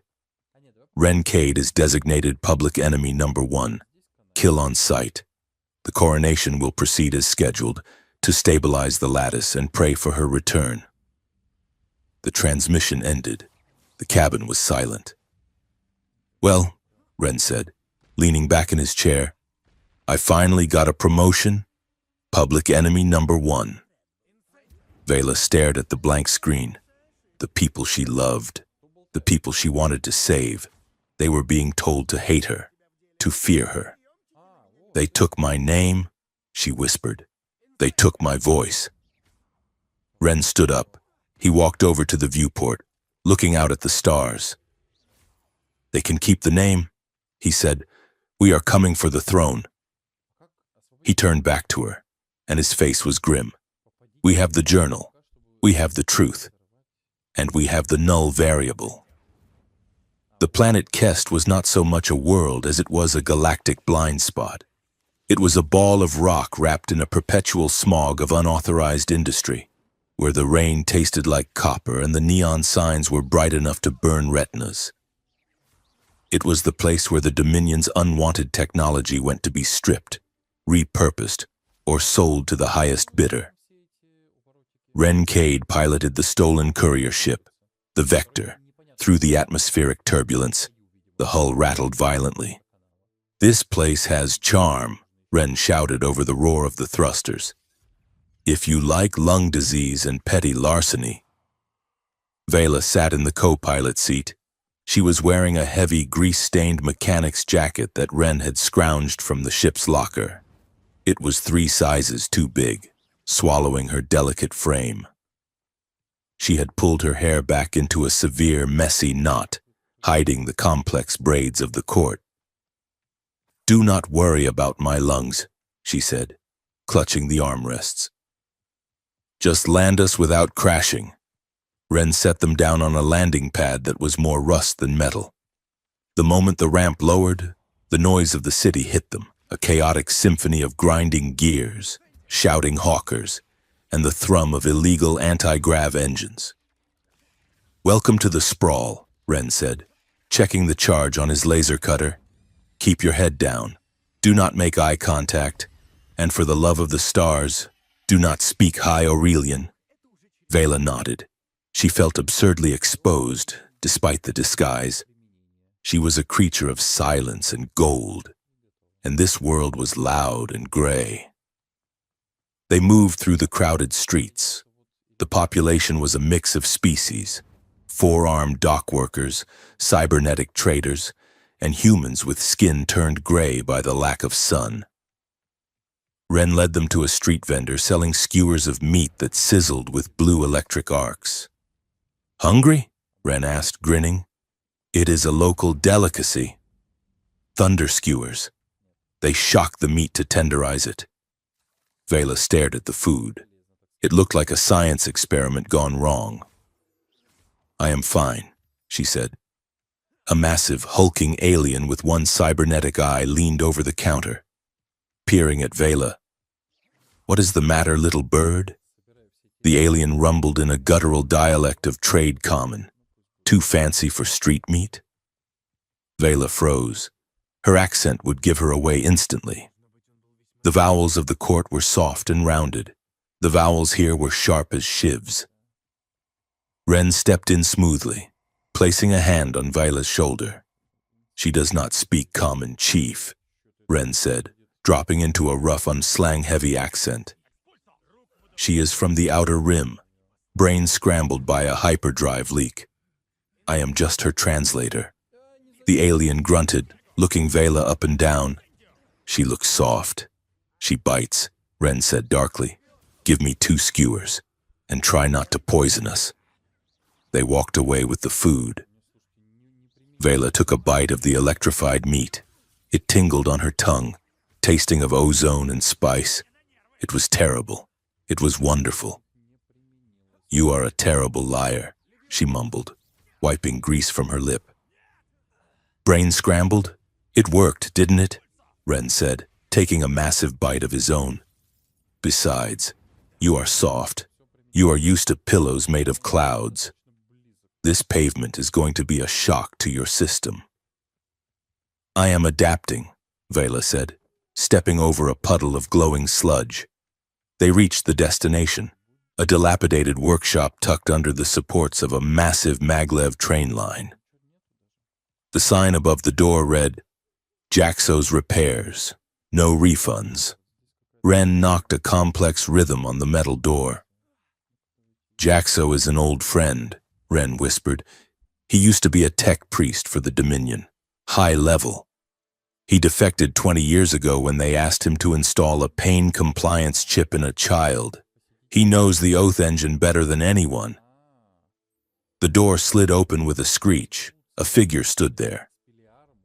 Jaxo was more machine than man. His left arm was a multi-tool armature, and half his face was covered by a sensor array. But his human eye was sharp and blue. "Ren?" the old man rasped. "You look like you have been dragged through a nebula backward. Good to see you too." "Jaxo," Ren said. "Can we come in? We have heat." Jaxo ushered them inside and sealed the door. The workshop was a chaotic clutter of disassembled droids and ship parts. Jaxo looked at Vela, his sensor eye whirred, zooming in. "And who is this?" Jaxo asked. "She has the posture of a statue and the jacket of a grease monkey." "This is Vela," Ren said. Jaxo went still. "Vela? As in, the princess?" Vela nodded. "Ex-princess," she said. "Currently public enemy number 1, I believe." Jaxo let out a low whistle. You do not do things halfway. Do you, boy? Jaxo said to Ren. You steal the most dangerous woman in the galaxy and bring her to my doorstep. The bounty on her head could buy this entire planet. We need help. Jaxo, Ren said. We know about the lattice. We know it eats them. Jaxo's face darkened. He limped over to a workbench and cleared a space. I knew it, he muttered. I suspected it for years. The energy readings never made sense. The mathematics of the Dominion's luck were too perfect. He looked at them. You want to stop it? We want to break it, Vela said. They set up a temporary base in Jaxo's loft, a cramped space above the workshop that smelled of solder and old coffee. Outside, a neon storm had begun, rain lashing against the windows in sheets of pink and green light. Viola sat on a pile of cushions, trying to clean the grime from her hands. It wouldn't come off. The dirt of Kest was permanent. Ren was by the window, watching the street through the blinds. He looked exhausted. The tension of the last few days was etched into the lines around his eyes. You should sleep, Vela said softly. I will sleep when we are dead, Ren said, not turning around. Or when we are rich, whichever comes first. Vela couldn't sleep. Her mind was racing with the images of the mural in the temple, the chains of light, the consumption of souls. She felt a deep, hollow ache in her chest, not the resonance, but loneliness. She stood up and walked over to him. Ren turned. He saw her standing there in the oversized jacket, her eyes wide and dark in the neon light. What is it? He asked. Hostiles? No, she said. Just quiet. She stepped into the doorway where he was standing. It was a narrow space. To be there, she had to be close to him. She moved in. She didn't touch him, but she was close enough to feel the heat radiating from his body. She was close enough to smell the engine oil and the rain on his skin. I am scared, Ren, she whispered. That is sane. Ren said, we are in a bad spot. No, she said. I am not scared of the Dominion. I am scared of this. She gestured to the space between them. I want you, she said. The words came out in a rush, desperate and raw. I want to be close to you. I want to crawl inside your skin and hide there. And that terrifies me. Ren went very still. Why? He asked hoarsely. Because wanting someone gives them leverage, she said. In the palace, if you love something, they use it against you. If I need you, then I am weak. Ren looked at her. His eyes were fierce, reflecting the pink lightning outside. He reached out and took her face in his hands. His thumbs traced the line of her jaw. Listen to me, he said. Need is not weakness. It is gravity. It keeps you from flying off into the void. He stepped closer, closing the gap. And I am not them, Viola. I do not want leverage. I want a partner. He waited. He was giving her the choice. He always gave her the choice. Viola made it. She surged up, wrapping her arms around his neck, pulling him down. Kiss me, she commanded. Make it quiet. Ren didn't hesitate. He kissed her, and the world narrowed down to the point of contact. He walked her backward, away from the window, until her legs hit the edge of the low cot. They tumbled down together, a tangle of limbs and heavy fabric. It wasn't smooth. It wasn't like the romance novels the court ladies read. It was clumsy and frantic. Buttons were fumbled, zipper teeth snagged, but the urgency was a drug. Ren paused when they were skin to skin, his weight supported on his elbows above her. He looked down, his breathing ragged. Tell me to stop, he rasped. Say the word, and I am across the room. Don't you dare stop, she whispered, pulling him back down. They moved together in the dark, lit only by the flashes of the storm outside. It was a reclamation. For Viola, every touch was a boundary line being erased, a rule being broken. She explored the scars on his shoulders, the rough calluses of his hands. She let him explore the softness she had been trained to hide. She realized, with a jolt of shock, that her resonance was quiet. The hum in her blood, usually so reactive to emotion, was silent. She wasn't afraid, and she was just here. When it was over, they lay tangled in the scratchy wool blanket, listening to the rain hammer on the metal roof. Viola rested her head on Ren's chest, listening to his heart slow down. "I feel different," she murmured. "Good different?" Ren asked, stroking her hair. "Or regicide different?" "Human different," she said. She lifted her head to look at him. "I think I am braver when I am human, when I am a symbol. I have too much to lose. When I am just a woman, I have everything to fight for." Ren kissed her forehead. "Then let's fight," he said. Morning on Kest was a grim affair. The smog turned a lighter shade of gray, and the noise level doubled. Viola sat at Jaxo's terminal, her fingers flying across the holographic keyboard. She was wearing her own clothes again, but she felt like the woman in the mechanic's jacket was still there, just beneath the skin. "Who are you calling?" Ren asked, handing her a mug of something that looked like sludge but smelled like coffee. "Counselor Vane," Viola said. "He leads the mercantile bloc. They hate the religious faction. If I offer him the proof about the lattice, he might grant us asylum. It is a risk," Ren warned. "We have to try," Viola said. "We cannot defeat the regent alone. We need a political wedge." She opened the encrypted channel. The face of Counselor Vane appeared. He was a plump man with skin stained blue from spice addiction, wearing robes of expensive silk. "Princess," Vane said, his eyes widening. "We thought you were dead, or mad." "I am neither. Vane," Vela said sharply. "I am awake, and I have proof that Sarun is murdering the knights to power the lattice." Vane's expression didn't change. He didn't look shocked. He looked calculating. "We know, Highness," Vane said smoothly. Vela froze. "You know?" "Everyone at the top level knows," Vane said, sipping a drink. "It is the cost of doing business. Stability is profitable. Sarun is a fanatic, yes, but he delivers results." Vela felt a cold knot form in her stomach. "I can give you the codes," she said. "I can give you control of the lattice. You could oust Sarun?"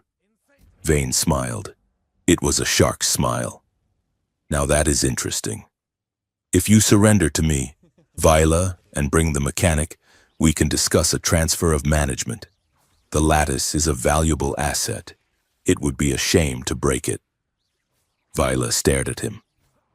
"You do not want to stop the murders," she whispered. "You just want to be the one holding the knife."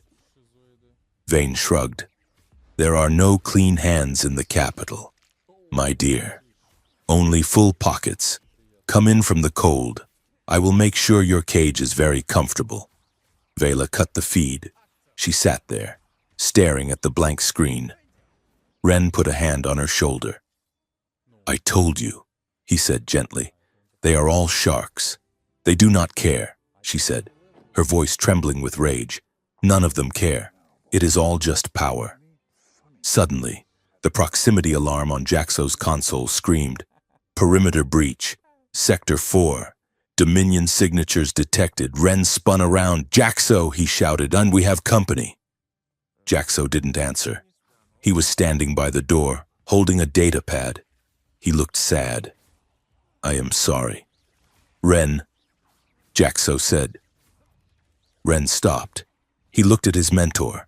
He looked at the data pad, which was displaying a transfer confirmation of 5 million credits. "You sold us," Ren whispered.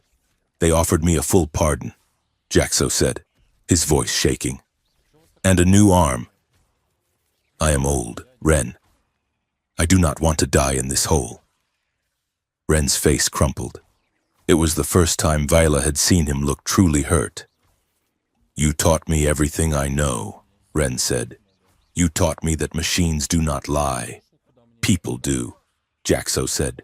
Run, boy. They are coming. The front of the workshop exploded. A concussive blast blew the door inward, sending shrapnel flying.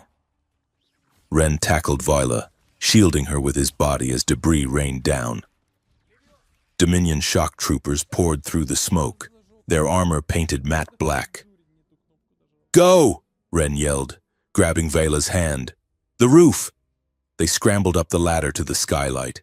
Ren kicked the latch, and they burst out onto the rooftop of the industrial block. The neon storm was raging. Rain lashed at them, slicking the metal roof.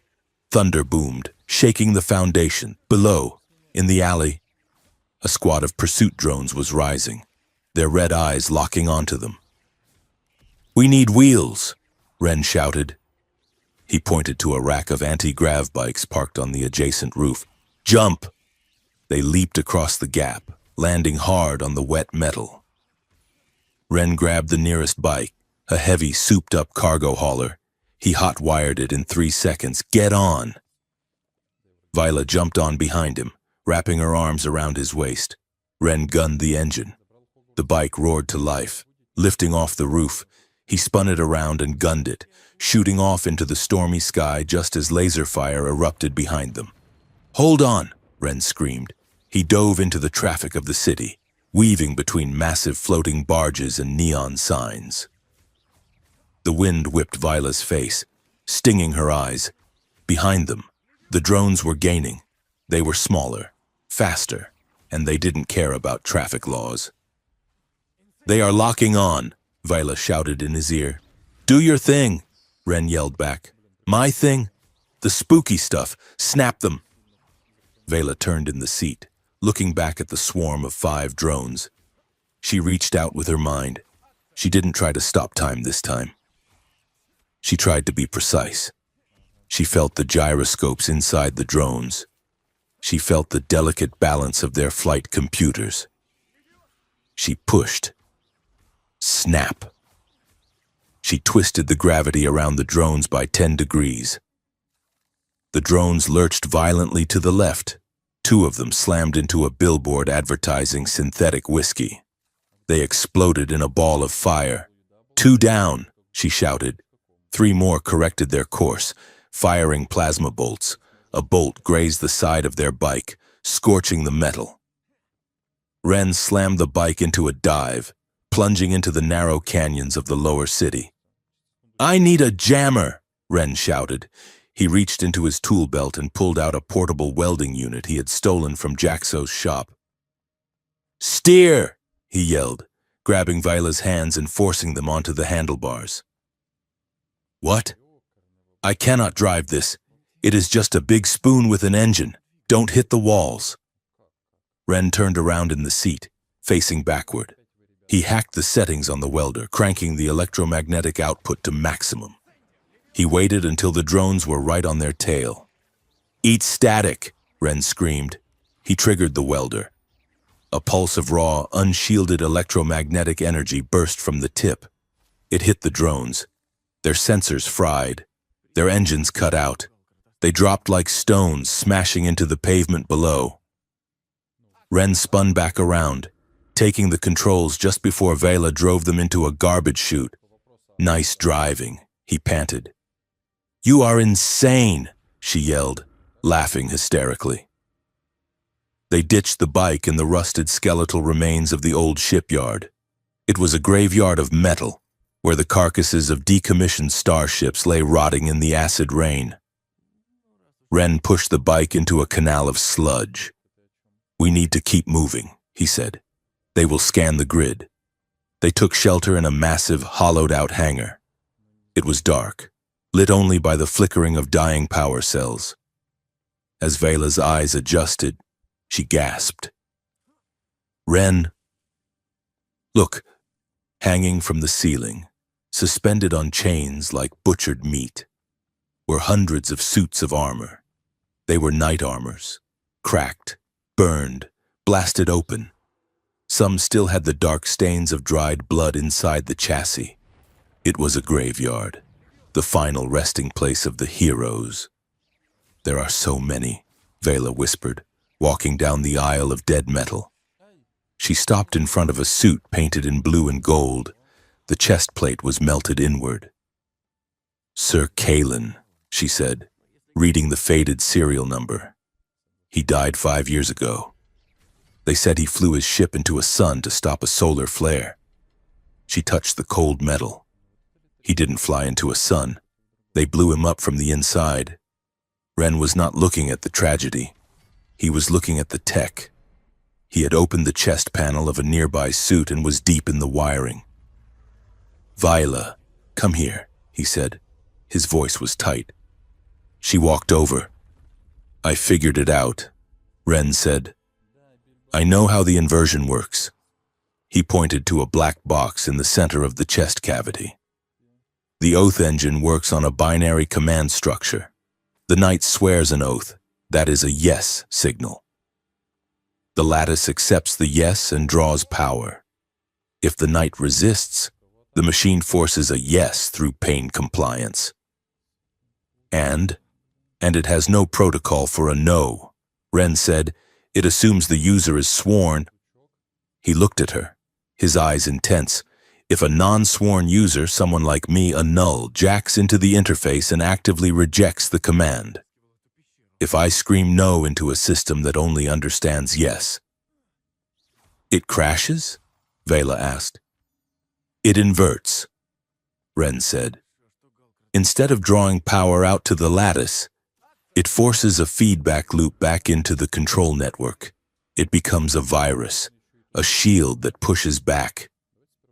He stood up. "I can turn the oath engine into a jammer, a massive, city-wide jammer. It would break the connection between the lattice and every knight in the Dominion. It would free them. But you would have to be plugged in," Vela said. "Yes, into the main hub. Yes, in the middle of the coronation." Ren grinned. It was a terrifying grin. Front row seats. Suddenly, a sound echoed from the back of the hangar, a scraping of metal on metal. "Who goes there?" a voice croaked. A figure emerged from the shadows. He was wearing the tattered remains of a knight's undersuit. His hair was wild, his beard matted. He held a broken vibro sword with a shaking hand. "Stay back," the man shouted. "I will not say the words. I will not take the oath." Vela stepped forward. "Sir Voss?" she asked gently. The man froze. He squinted at her. "Highness?" he whispered. You are glowing." It was one of the missing knights. Sir Voss. He had disappeared a month ago. The official story was that he was on a deep space reconnaissance mission. He dropped the sword and fell to his knees. "They are in my head, Highness." Voss wept. "The buzzing. It never stops. They want me to die. They want me to be useful." Viola knelt beside him, ignoring the filth. She took his hands. "I know," she said. "I know, Voss. But we are going to stop the buzzing." Voss looked up, his eyes manic. "You have to hurry. The purification. It is scheduled." "What purification?" Ren asked, stepping closer. "The coronation." Voss gasped.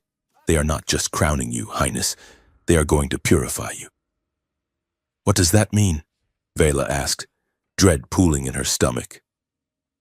"They are going to surgically implant the control node directly into your brainstem," Voss said. "They are going to bind you to the lattice permanently. You will not be a person anymore. You will be a biological processor. You will never feel fear again, or love, or anything." Viola rocked back on her heels. "Lobotomy," Ren said, his voice cold as absolute zero. "They are going to lobotomize her to make her a better battery." "When?" Vela asked. 2 days, Voss said. "At the ceremony." Vela stood up. She walked away from them. walked toward the open bay door where the rain was falling. She looked out at the graveyard of ships. She thought about her mother, who had died to save her. She thought about Jorith and Karen and Kaelin. She thought about the millions of people who cheered for their own oppression because it felt safe. She had spent her whole life trying to be perfect. Perfect manners. Perfect smile. Perfect victim. She thought if she was perfect enough, they wouldn't hurt her. She realized now that perfection was just a very pretty cage. Ren came up behind her. He didn't speak. He just waited. Vela turned around. Her face was wet with rain, but her eyes were dry and hard as diamonds. "I am done," she said. "Done running?" Ren asked. "Done asking to be saved," she said. She looked at the hanging armors. "They want a symbol? I will give them a symbol. I am going back to the capital." Ren nodded slowly. "It is a suicide run. Vela, we have no army. We have a broken knight, a snitch drone, and a mechanic with a wrench." Vela walked over to a workbench. She picked up a heavy laser torch. She hefted it in her hand. It was heavy. It felt good. "Then we have everything we need," she said. She looked at Ren. "I am not going back as a princess. Ren, I am going back as a saboteur. Are you with me?" Ren reached into his belt and pulled out his favorite hydro spanner. He spun it in his hand and caught it. "Always," he said. He looked at the broken knight. "Voss, get up. Sir Voss," Ren commanded. "You have one last mission, and this time, you do not have to die for it. You just have to help us break some expensive furniture." Vela looked at the Vector parked in the mud. "Let's go home," she said. "We have a machine to kill." The capital city of the Aurelian Dominion was not sleeping. It was convulsing. The Festival of Ascension had turned the metropolis into a kaleidoscope of gold and blue light. Anti-gravity barges drifted through the skyline, raining synthetic flower petals onto the throngs of citizens below. Music, a thrumming, hypnotic bass overlaid with choral chanting, vibrated through the pavement, syncing with the heartbeats of 10 million people. Princess Vela walked through the center of the crowd, hidden in plain sight. She wore a mechanic's jumpsuit stained with grease, covered by a rough woolen cloak, and her face was obscured by a ceramic festival mask painted to look like a weeping saint. Everywhere she looked, she saw herself. Holographic projections of her face, 300 feet tall, beamed from the sides of the skyscrapers. They showed her looking serene, radiant, and sacrificial. Underneath the images, scrolling text in high Aurelian read, "She bleeds so we may rise. Her heart is our shield." Vela felt a wave of nausea roll through her gut. "It is a death cult," she whispered, her voice hollow behind the mask. "They are celebrating my funeral, and they think it is a party." Rencade walked beside her, his face hidden by a mask depicting a laughing demon. He carried a heavy canvas bag slung over his shoulder. "It is marketing," Ren muttered, keeping his head down as a group of drunken revelers stumbled past them. "They are selling a product. The product just happens to be your martyrdom." He steered her away from a street preacher who was screaming about the holy necessity of the lattice. "Keep moving," Ren said. "We have 3 more beacons to plant before we hit the cathedral." They moved into the shadows of a maintenance alley. Ren dropped the bag and pulled out a small metallic disc, a signal repeater he had cobbled together from the parts of the stolen drone and Jaxo's old tech. Tick. "You are up," Ren said into his comms. The tiny service drone, now painted matte black to blend in with the night, descended from the rooftops. "I am not a courier pigeon," Tick complained, his synthesized voice sounding tinny in the alley's acoustics. I am a highly sophisticated sanitation unit with a criminal record. This is degrading. Just fly the beacon to the relay tower, Ren said, handing the disc to the drone. And do not get shot. If I die, I am haunting your toaster, Tick chirped, grabbing the disc with his manipulator claw and buzzing upward into the neon haze. Ren turned to Vela. He pulled a data pad from his belt, checking the grid. That is the last repeater, he said. We have surrounded the city. When you give the signal, every screen, every holovid, and every soldier's helmet HUD is going to broadcast our feed. If we survive long enough to give the signal, Vela said. She looked up at the spire of saints, the massive needle-like structure that dominated the city center. The cathedral was at its base. The lattice was inside. It looked beautiful from here, a beacon of civilization. Viola knew now that it was just a slaughterhouse with a good architect. Ready? Ren asked. He wasn't asking if she was ready to fight. He was asking if she was ready to destroy the only life she had ever known. Viola reached out and took his hand. His grip was firm, grounding. No, she said. Let's do it anyway. Infiltration of the inner cathedral was easier than it should have been. The guards were distracted by the festival. Their eyes turned outward toward the crowds, expecting threats from the streets, not from the service tunnels that ran beneath the holy ground. Servos, the broken knight they had rescued, had drawn the perimeter patrol away with a staged explosion in the eastern sector. Kale, the washout, was monitoring the security grid from the ship, feeding loopbacks into the cameras. Vela and Ren emerged from a ventilation grate into the sanctum of the engine. The room was vast. The ceiling was lost in shadows, but the space was illuminated by the pulsing, rhythmic glow of the halo lattice. It was not just a machine. It was a cathedral of light. Massive pillars of spun glass rose from the floor, pulsing with data streams that looked like flowing water. In the center, suspended in a magnetic field, was the core, a sphere of pure, blinding probability energy. It hummed with a sound that Viola felt in her teeth. Around the core stood the choir of radiance. They were tech priests, but not like Jaxo. These men and women were fused with the machine. Their robes trailed into the floor, connecting to data ports. Their eyes were replaced by glowing optics. They chanted in binary, a low drone that harmonized with the machine. And standing on the dais, looking down at the core, was High Regent Sorun. He turned as Vela and Ren stepped out from behind a pillar. He did not look surprised. He looked disappointed. I had hoped you would run, Sorun said. His voice was amplified by the acoustics of the room, booming and godlike.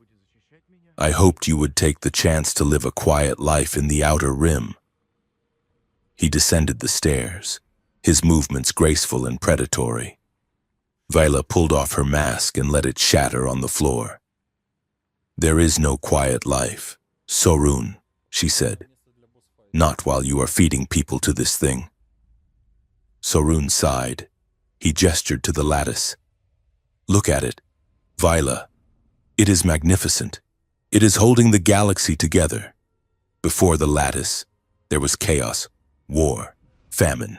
Random chance governed the lives of billions.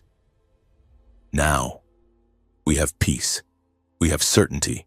You have slavery, Ren said, stepping forward. He held his laser torch loosely in one hand. You are burning nights like coal to keep the lights on. A necessary cost, Sorun said, dismissing Ren with a glance. What are a few hundred lives compared to the stability of an empire? He looked back at Vela.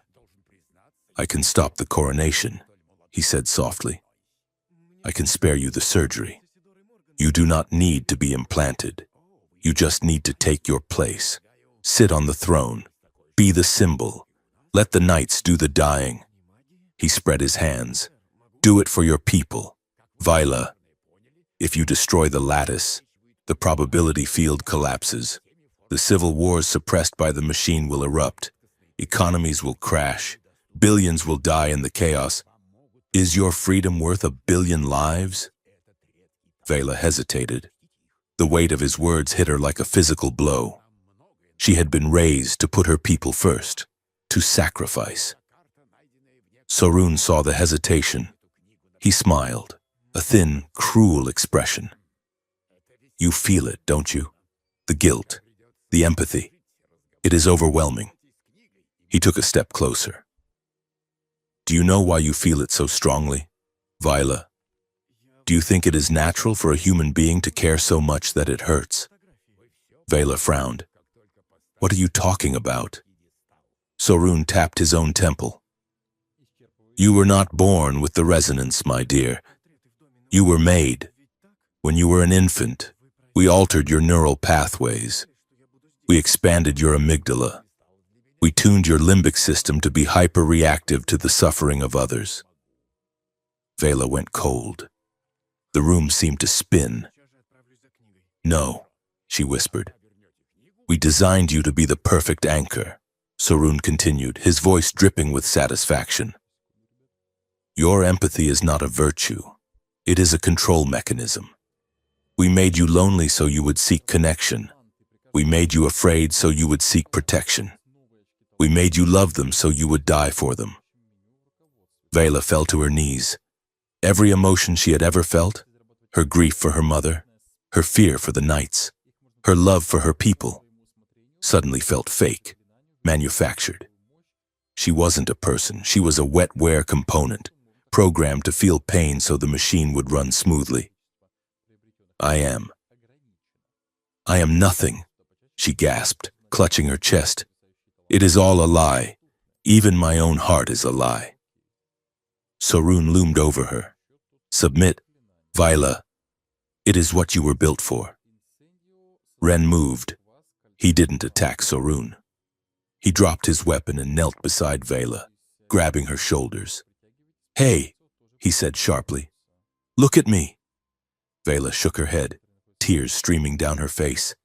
It is not real. Ren, she sobbed. I am just code. I am just a machine. Ren shook her, hard. So what? He demanded. Vela blinked, startled by the anger in his voice. He says he rewired you. Ren said. Maybe he did. Maybe he cranked up the sensitivity. But he didn't choose what you do with it. Ren glared at Sorun, then looked back at her.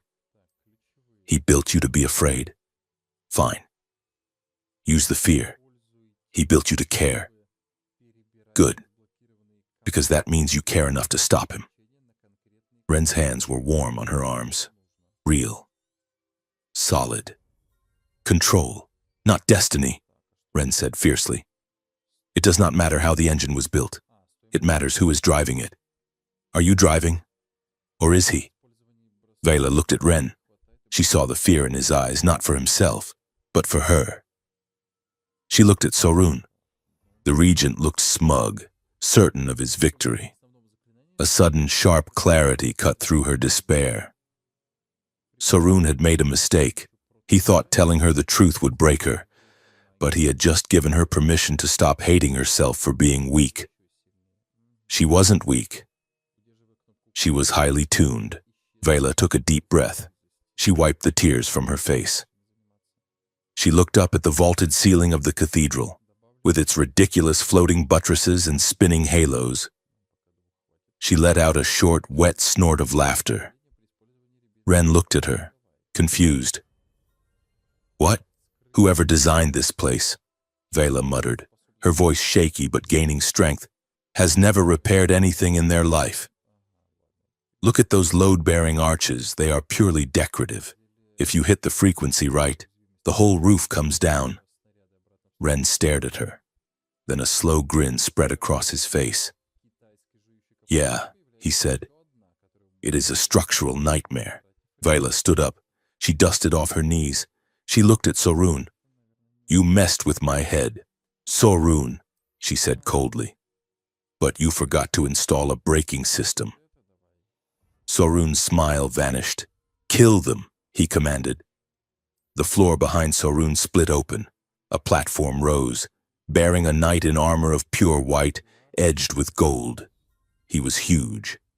He held a double-bladed energy staff that crackled with enough voltage to power a starship.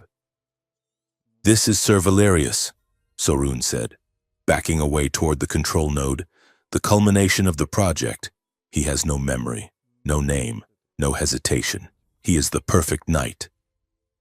Sir Valerius stepped forward. He moved with a terrifying fluid speed, like mercury flowing downhill. Ren shoved Vela back. "Get to the node," Ren yelled. "I will handle the tin can. Ren, he will kill you. Go."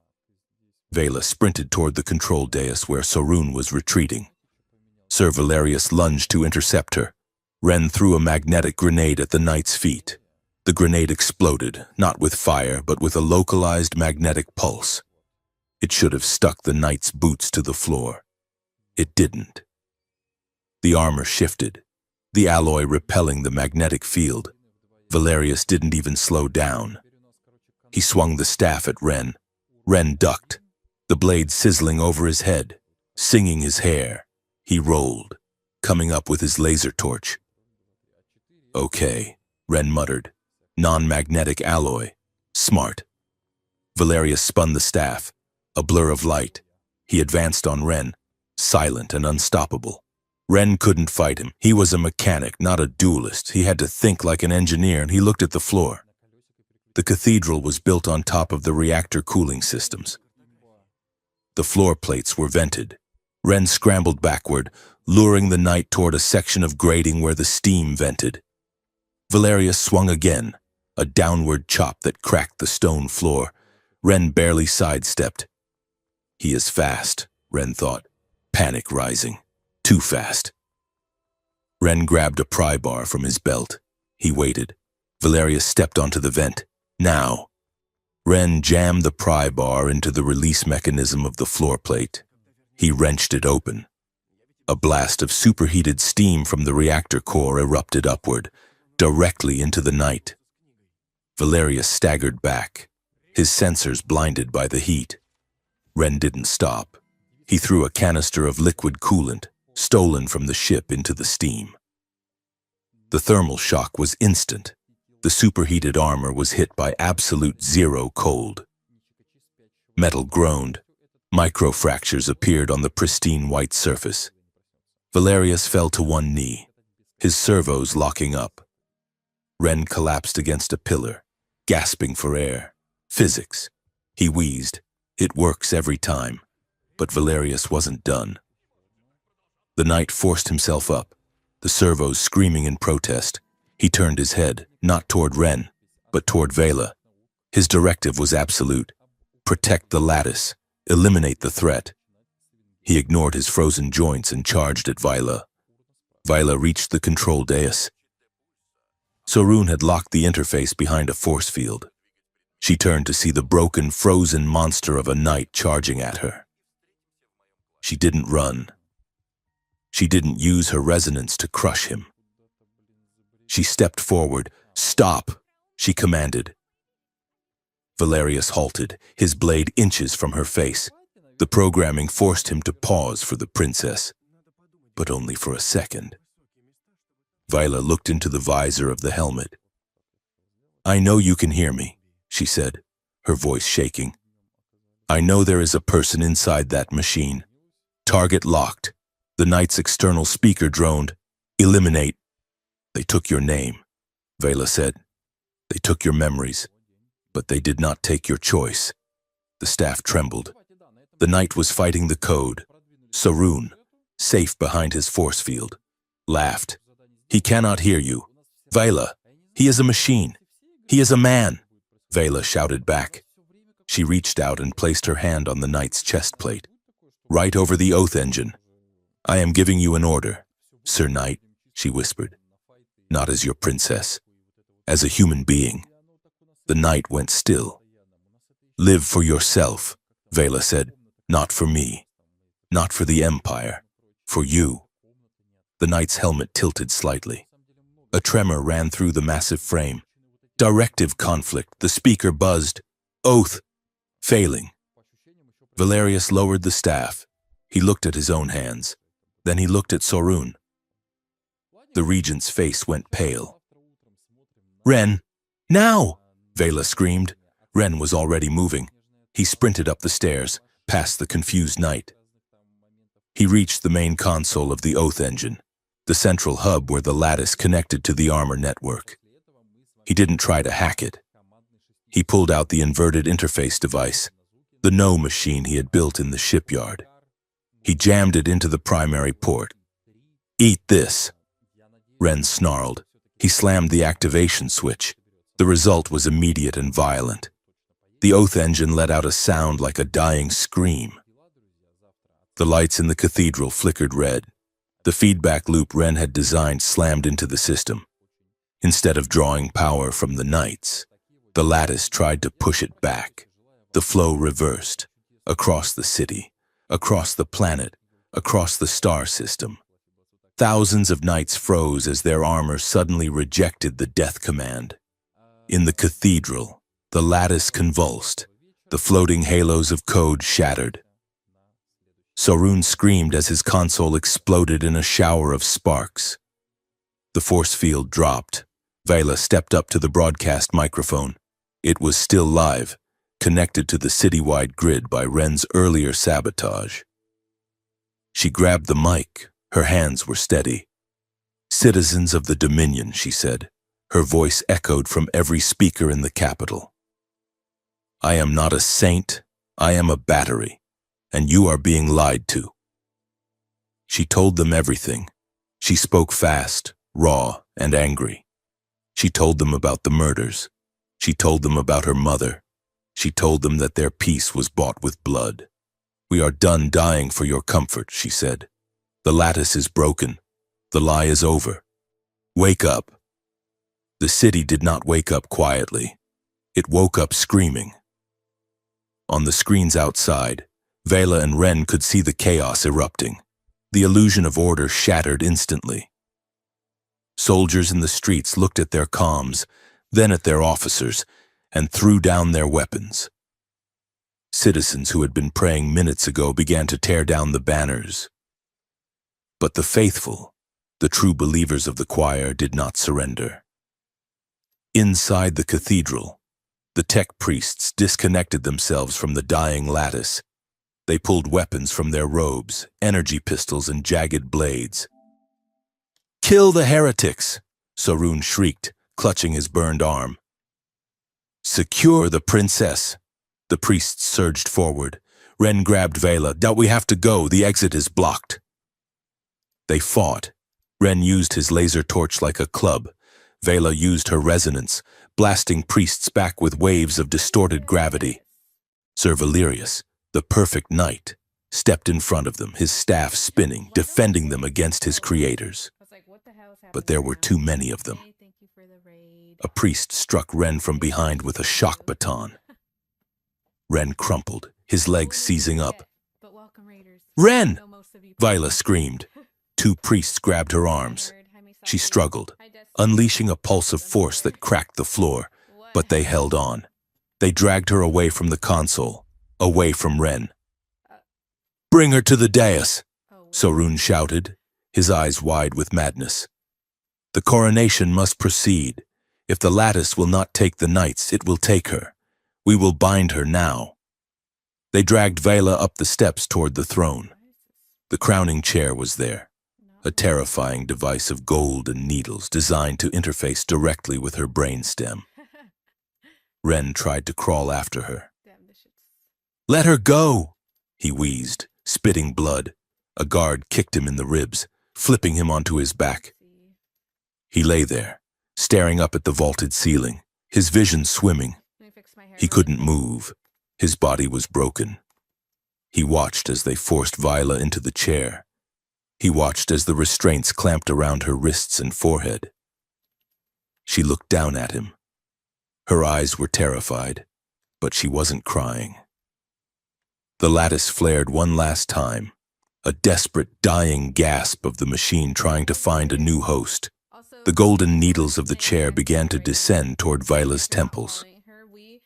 Ren's hand brushed against his pocket. He felt something warm. The relic core, the one from the salvage yard, the one that had started everything. It was still humming. It was still singing that alien song. Ren pulled it out. It glowed with a soft blue light, a counter-rhythm to the angry red of the lattice. He couldn't reach the console. He couldn't reach Vila, but he remembered what he had told her in the temple. I am a blind spot. The machine cannot predict me.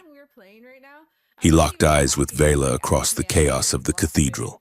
She saw the core in his hand. She saw the desperation in his face. The needles were inches from her skin. She didn't scream for help. She didn't beg Sorun. She looked at the mechanic who had fixed her heart when everyone else wanted to break it. She mouthed a single word. Try. The floor of the cathedral was vibrating.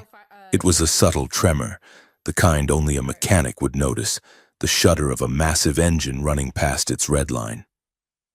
Ren Cade lay on the cold stone, coughing up blood. The kick to his ribs had probably cracked something, and his vision was swimming with black spots. Above him, the golden needles of the coronation chair were descending toward Vila's temples. She had mouthed one word, try. Ren rolled over. He couldn't stand up. He couldn't fight the battalion of tech priests guarding the dais. But he was Ren Cade. He didn't duel. He didn't pray. He fixed things. He spotted a maintenance hatch 3 feet away, half hidden by the base of a decorative pillar. It was welded shut, sealed for sanctity. Ren dragged himself toward it. He pulled the laser torch from his belt. His hands were shaking, slippery with sweat and blood.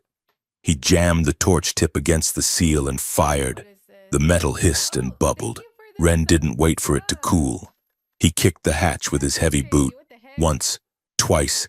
It gave way with a clang. Heat blasted up into his face, the smell of ozone, burning coolant, and raw, ionizing radiation. It was the smell of the machine's gut. Ren slid into the hole, tumbling down into the darkness just as a priest shouted and fired a plasma bolt that scorched the stone where his head had been a second before. He landed on a service walkway, suspended over a chasm of humming light. This wasn't a church down here. It was a boiler room, thick cables, pulsing with blue light, writhed like snakes along the walls. The air was hot enough to blister skin. Ren scrambled to his feet, clutching the relic core in his pocket. He had to find the central bus, the place where the probability math met the physical hardware. He started to run, limping heavily, deeper into the belly of the beast. On the dais, the needles paused inches from Vila's skin. The High Regent Sorun frowned, tapping a command on his wrist console. "Why is the calibration stalling?" he snapped. "Because the machine is confused," Vila said. Her voice was steady, magnified by the broadcast system Ren had rigged. It echoed across the silent cathedral and out into the city. Sorun glared at her. "Be silent." "No," Vela said. She looked directly into the camera drone hovering nearby. "You wanted a ceremony, Regent. You wanted the people to see their princess. Let them see her." She turned her head, risking the needles grazing her skin, to look at the crowd of terrified nobles and the cameras broadcasting to the billions. "He tells you this is destiny," Viola said clearly. "He tells you the lattice is a god. But look at him. He is just a man with a remote control." Sorun stepped forward, his face twisting. "I am saving them," he shouted, losing his composure. "Without the lattice, there is chaos. Do you want war? Do you want famine? I trade one life to save 1 billion. It is simple math." "There it is," Vela said, her voice cutting like a knife. "The math. He admits it. He trades lives. My mother's life, Sir Karen's life, Sir Jorith's life. She leaned forward against the restraints. He calls it sacrifice, I call it fuel. The crowd murmured. The spell of the festival was breaking. Sorun realized his mistake too late. He had tried to argue logic with a symbol he had created to be emotional. Proceed with the implantation, Sorun screamed at the priests. Override the safety. Drill into her skull if you must. Ren was inside the light. He had reached the central chamber of the lattice's understructure. It was a sphere of mirrors and lasers, a kaleidoscope of data streams intersecting in the center. But as he moved closer to the interface port, the reality of the machine hit him. It wasn't just code. The air around him was thick with noise, not sound, but psychic pressure. He saw faces flickering in the beams of light. He saw Jorith, the boy who died in the glass coffin. He saw Karen, falling in the arena. He saw Vela's mother screaming silently. They were echoes. The lattice didn't just kill the knights. It consumed them. It stripped their consciousness, their potential futures, their luck, and compressed it into probability weight. Ren gagged, bile rising in his throat. He fell to his knees on the grating. It is a graveyard, he whispered. It is an engine running on souls. Suddenly the light shifted. The humming deepened, vibrating in Ren's bones. Anomaly detected. A voice spoke. It didn't come from speakers, it came from inside his own head. Null variable present. Ren looked up. The data stream swirled, forming a shape. It looked like Vela, but perfect. Cold, terrifying. You seek to disrupt the pattern, the machine said. But the pattern is optimal. The pattern ensures survival. I do not care about survival, Ren snarled, forcing himself to stand. I care about the cost. Calculate. The machine droned. If you disrupt the lattice, civil war probability rises to 99%. Billions perish. If you submit, peace is maintained. The light swirled again, showing Ren a vision. He saw a timeline. He saw Vila on the throne. She was smiling. She was safe. She was loved by her people. But her eyes were blank. She was a doll, a perfect component in the machine. I can give you this, the machine tempted. I can lock her resonance. She will never feel pain again. She will never be afraid. She will be safe.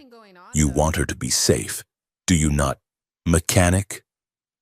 Ren stared at the vision. It was beautiful. A world where Vila never cried. A world where she was the golden queen she was meant to be. It was the easy fix. The patch that bypassed the broken circuit. Ren looked at the interface port. He held the relic core in his hand.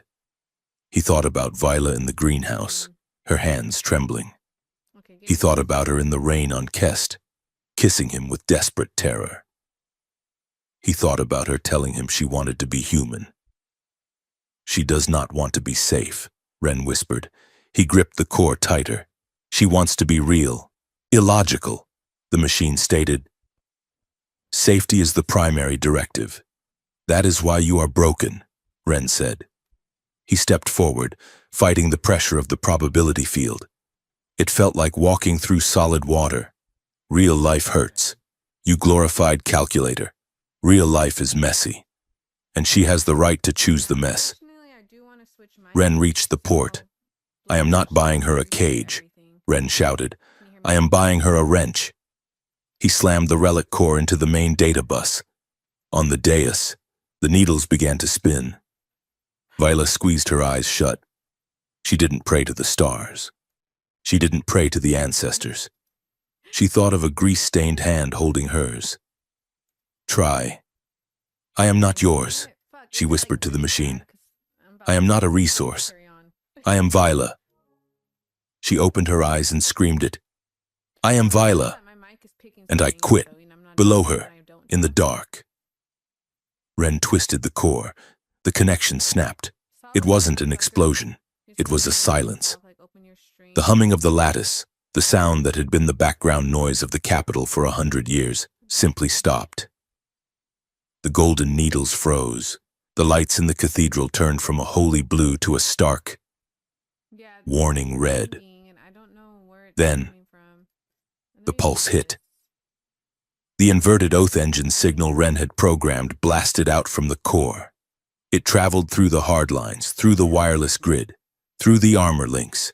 It hit the stored death echoes inside the machine. The fuel ignited, but not as power, as a null wave. The ghosts were released. A wind swept through the cathedral, though the doors were closed. It smelled of ozone and old rain. It knocked the priests off their feet. It blew the ceremonial banners from the walls. Sarun stared at the core. The sphere of light was cracking. "No!" he shrieked. "You are letting the entropy out. You are killing us all." The cathedral shook violently. The marble floor cracked. The stained glass windows shattered inward, raining shards of color onto the congregation. "Shoot her!" Sarun screamed, pointing at Vela. "Kill the anchor. If she dies, the system resets." A squad of loyalist soldiers raised their rifles. Vela was trapped in the chair, defenseless. She looked at the barrels of the guns and she didn't flinch.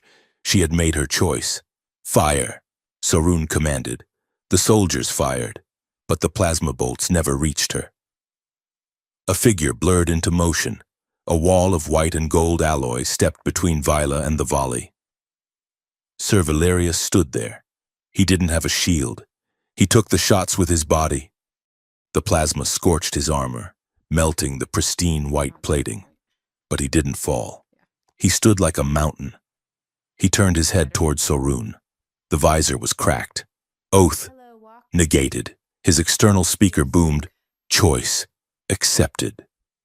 He wasn't protecting her because of a protocol. He was protecting her because he was angry. The floor beneath the dais exploded upward. Ren Cade burst from the maintenance hatch, covered in soot and burns.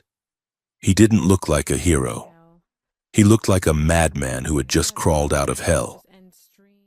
He scrambled up the debris, vaulting over the shattered remains of the throne. "Ren!" Vela cried. He reached her. He didn't waste time with words.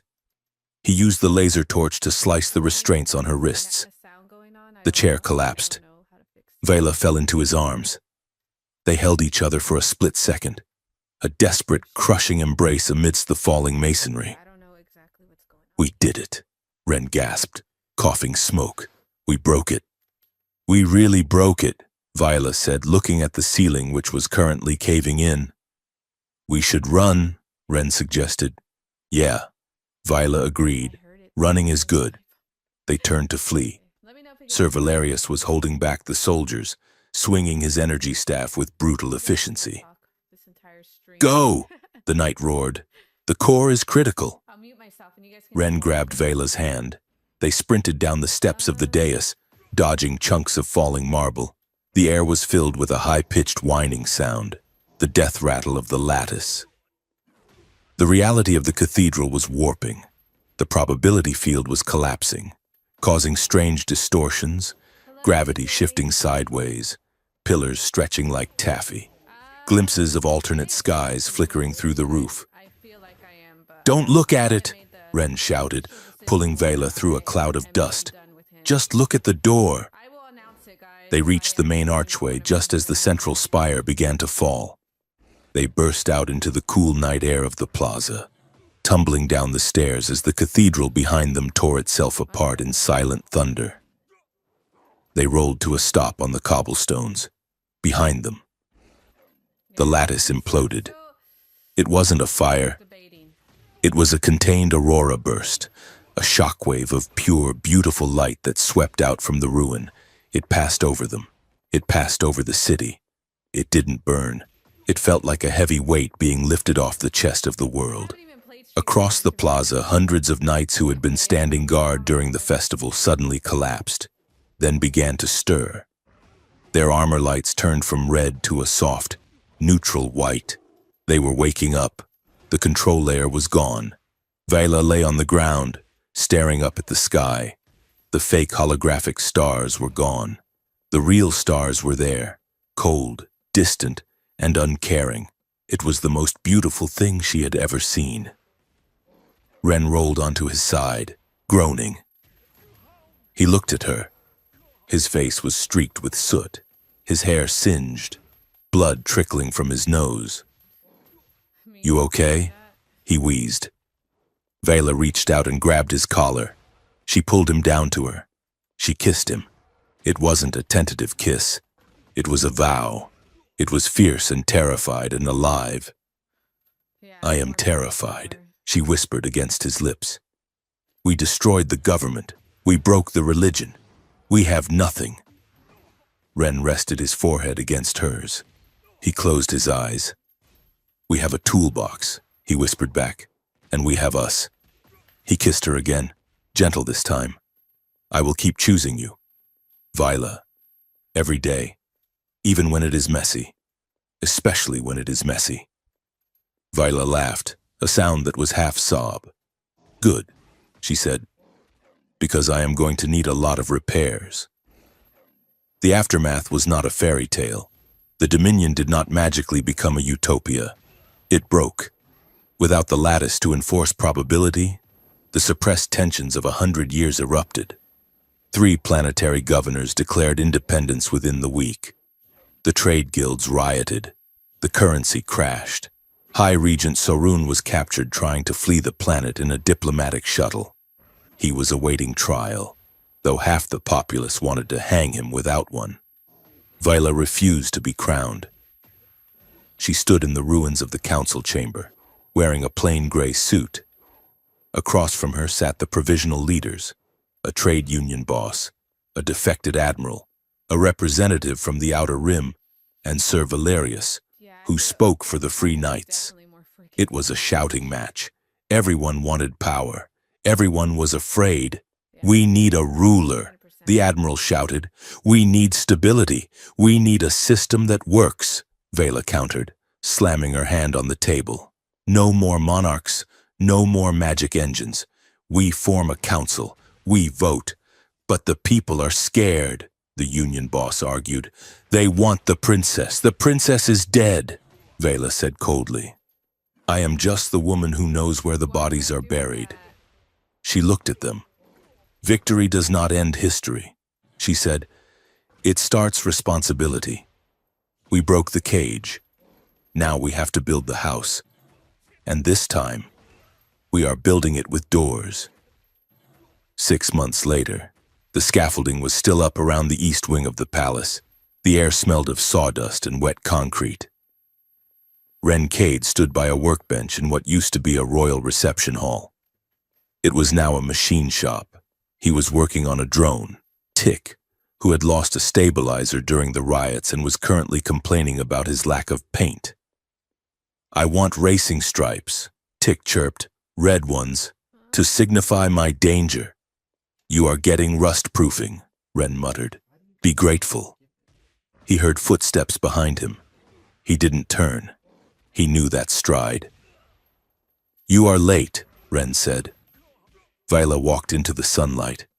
She looked tired. There were dark circles under her eyes, and her hands were covered in ink stains. But she wasn't wearing a mask. She wasn't wearing robes. She was wearing a simple leather jacket and trousers. "The trade negotiations ran long," she said, leaning against the workbench. "The delegates from Kest want lower tariffs on neon gas." "Did you give it to them?" "I gave them 10%, Vela said. "And I told them to stop selling thunder skewers. They are a health hazard." Ren laughed. He put down his soldering iron. He looked at her. She looked solid, real. He had thought about leaving. In the first few weeks and when the chaos was at its peak, he had packed his bag. He hated politics. He hated crowds. He missed the quiet anonymity of the salvage yards. But Vila had asked him to stay. "Not to save me," she had said. "To remind me. Remind you of what? That I am human." So he stayed. Not as a consort. Not as a lord. As the chief engineer of the reconstruction. "Are you okay?" Vela asked, seeing his expression. Ren picked up a hydro spanner. He tossed it in the air and caught it. I was just thinking. He said, about what? About destiny. He said, Viola snorted, a very un-princess-like sound. I hate that word. Me too, Ren said. He walked over to her. He handed her the tool.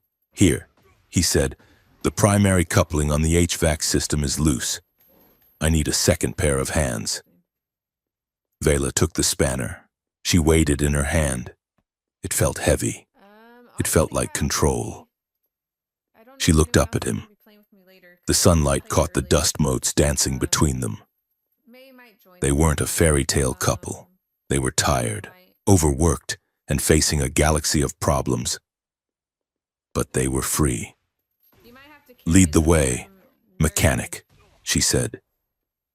Ren smiled. He leaned in and touched his forehead to hers. After you, Highness. They laughed softly, turned, and walked into the unfinished palace, ready to fix the next broken thing together.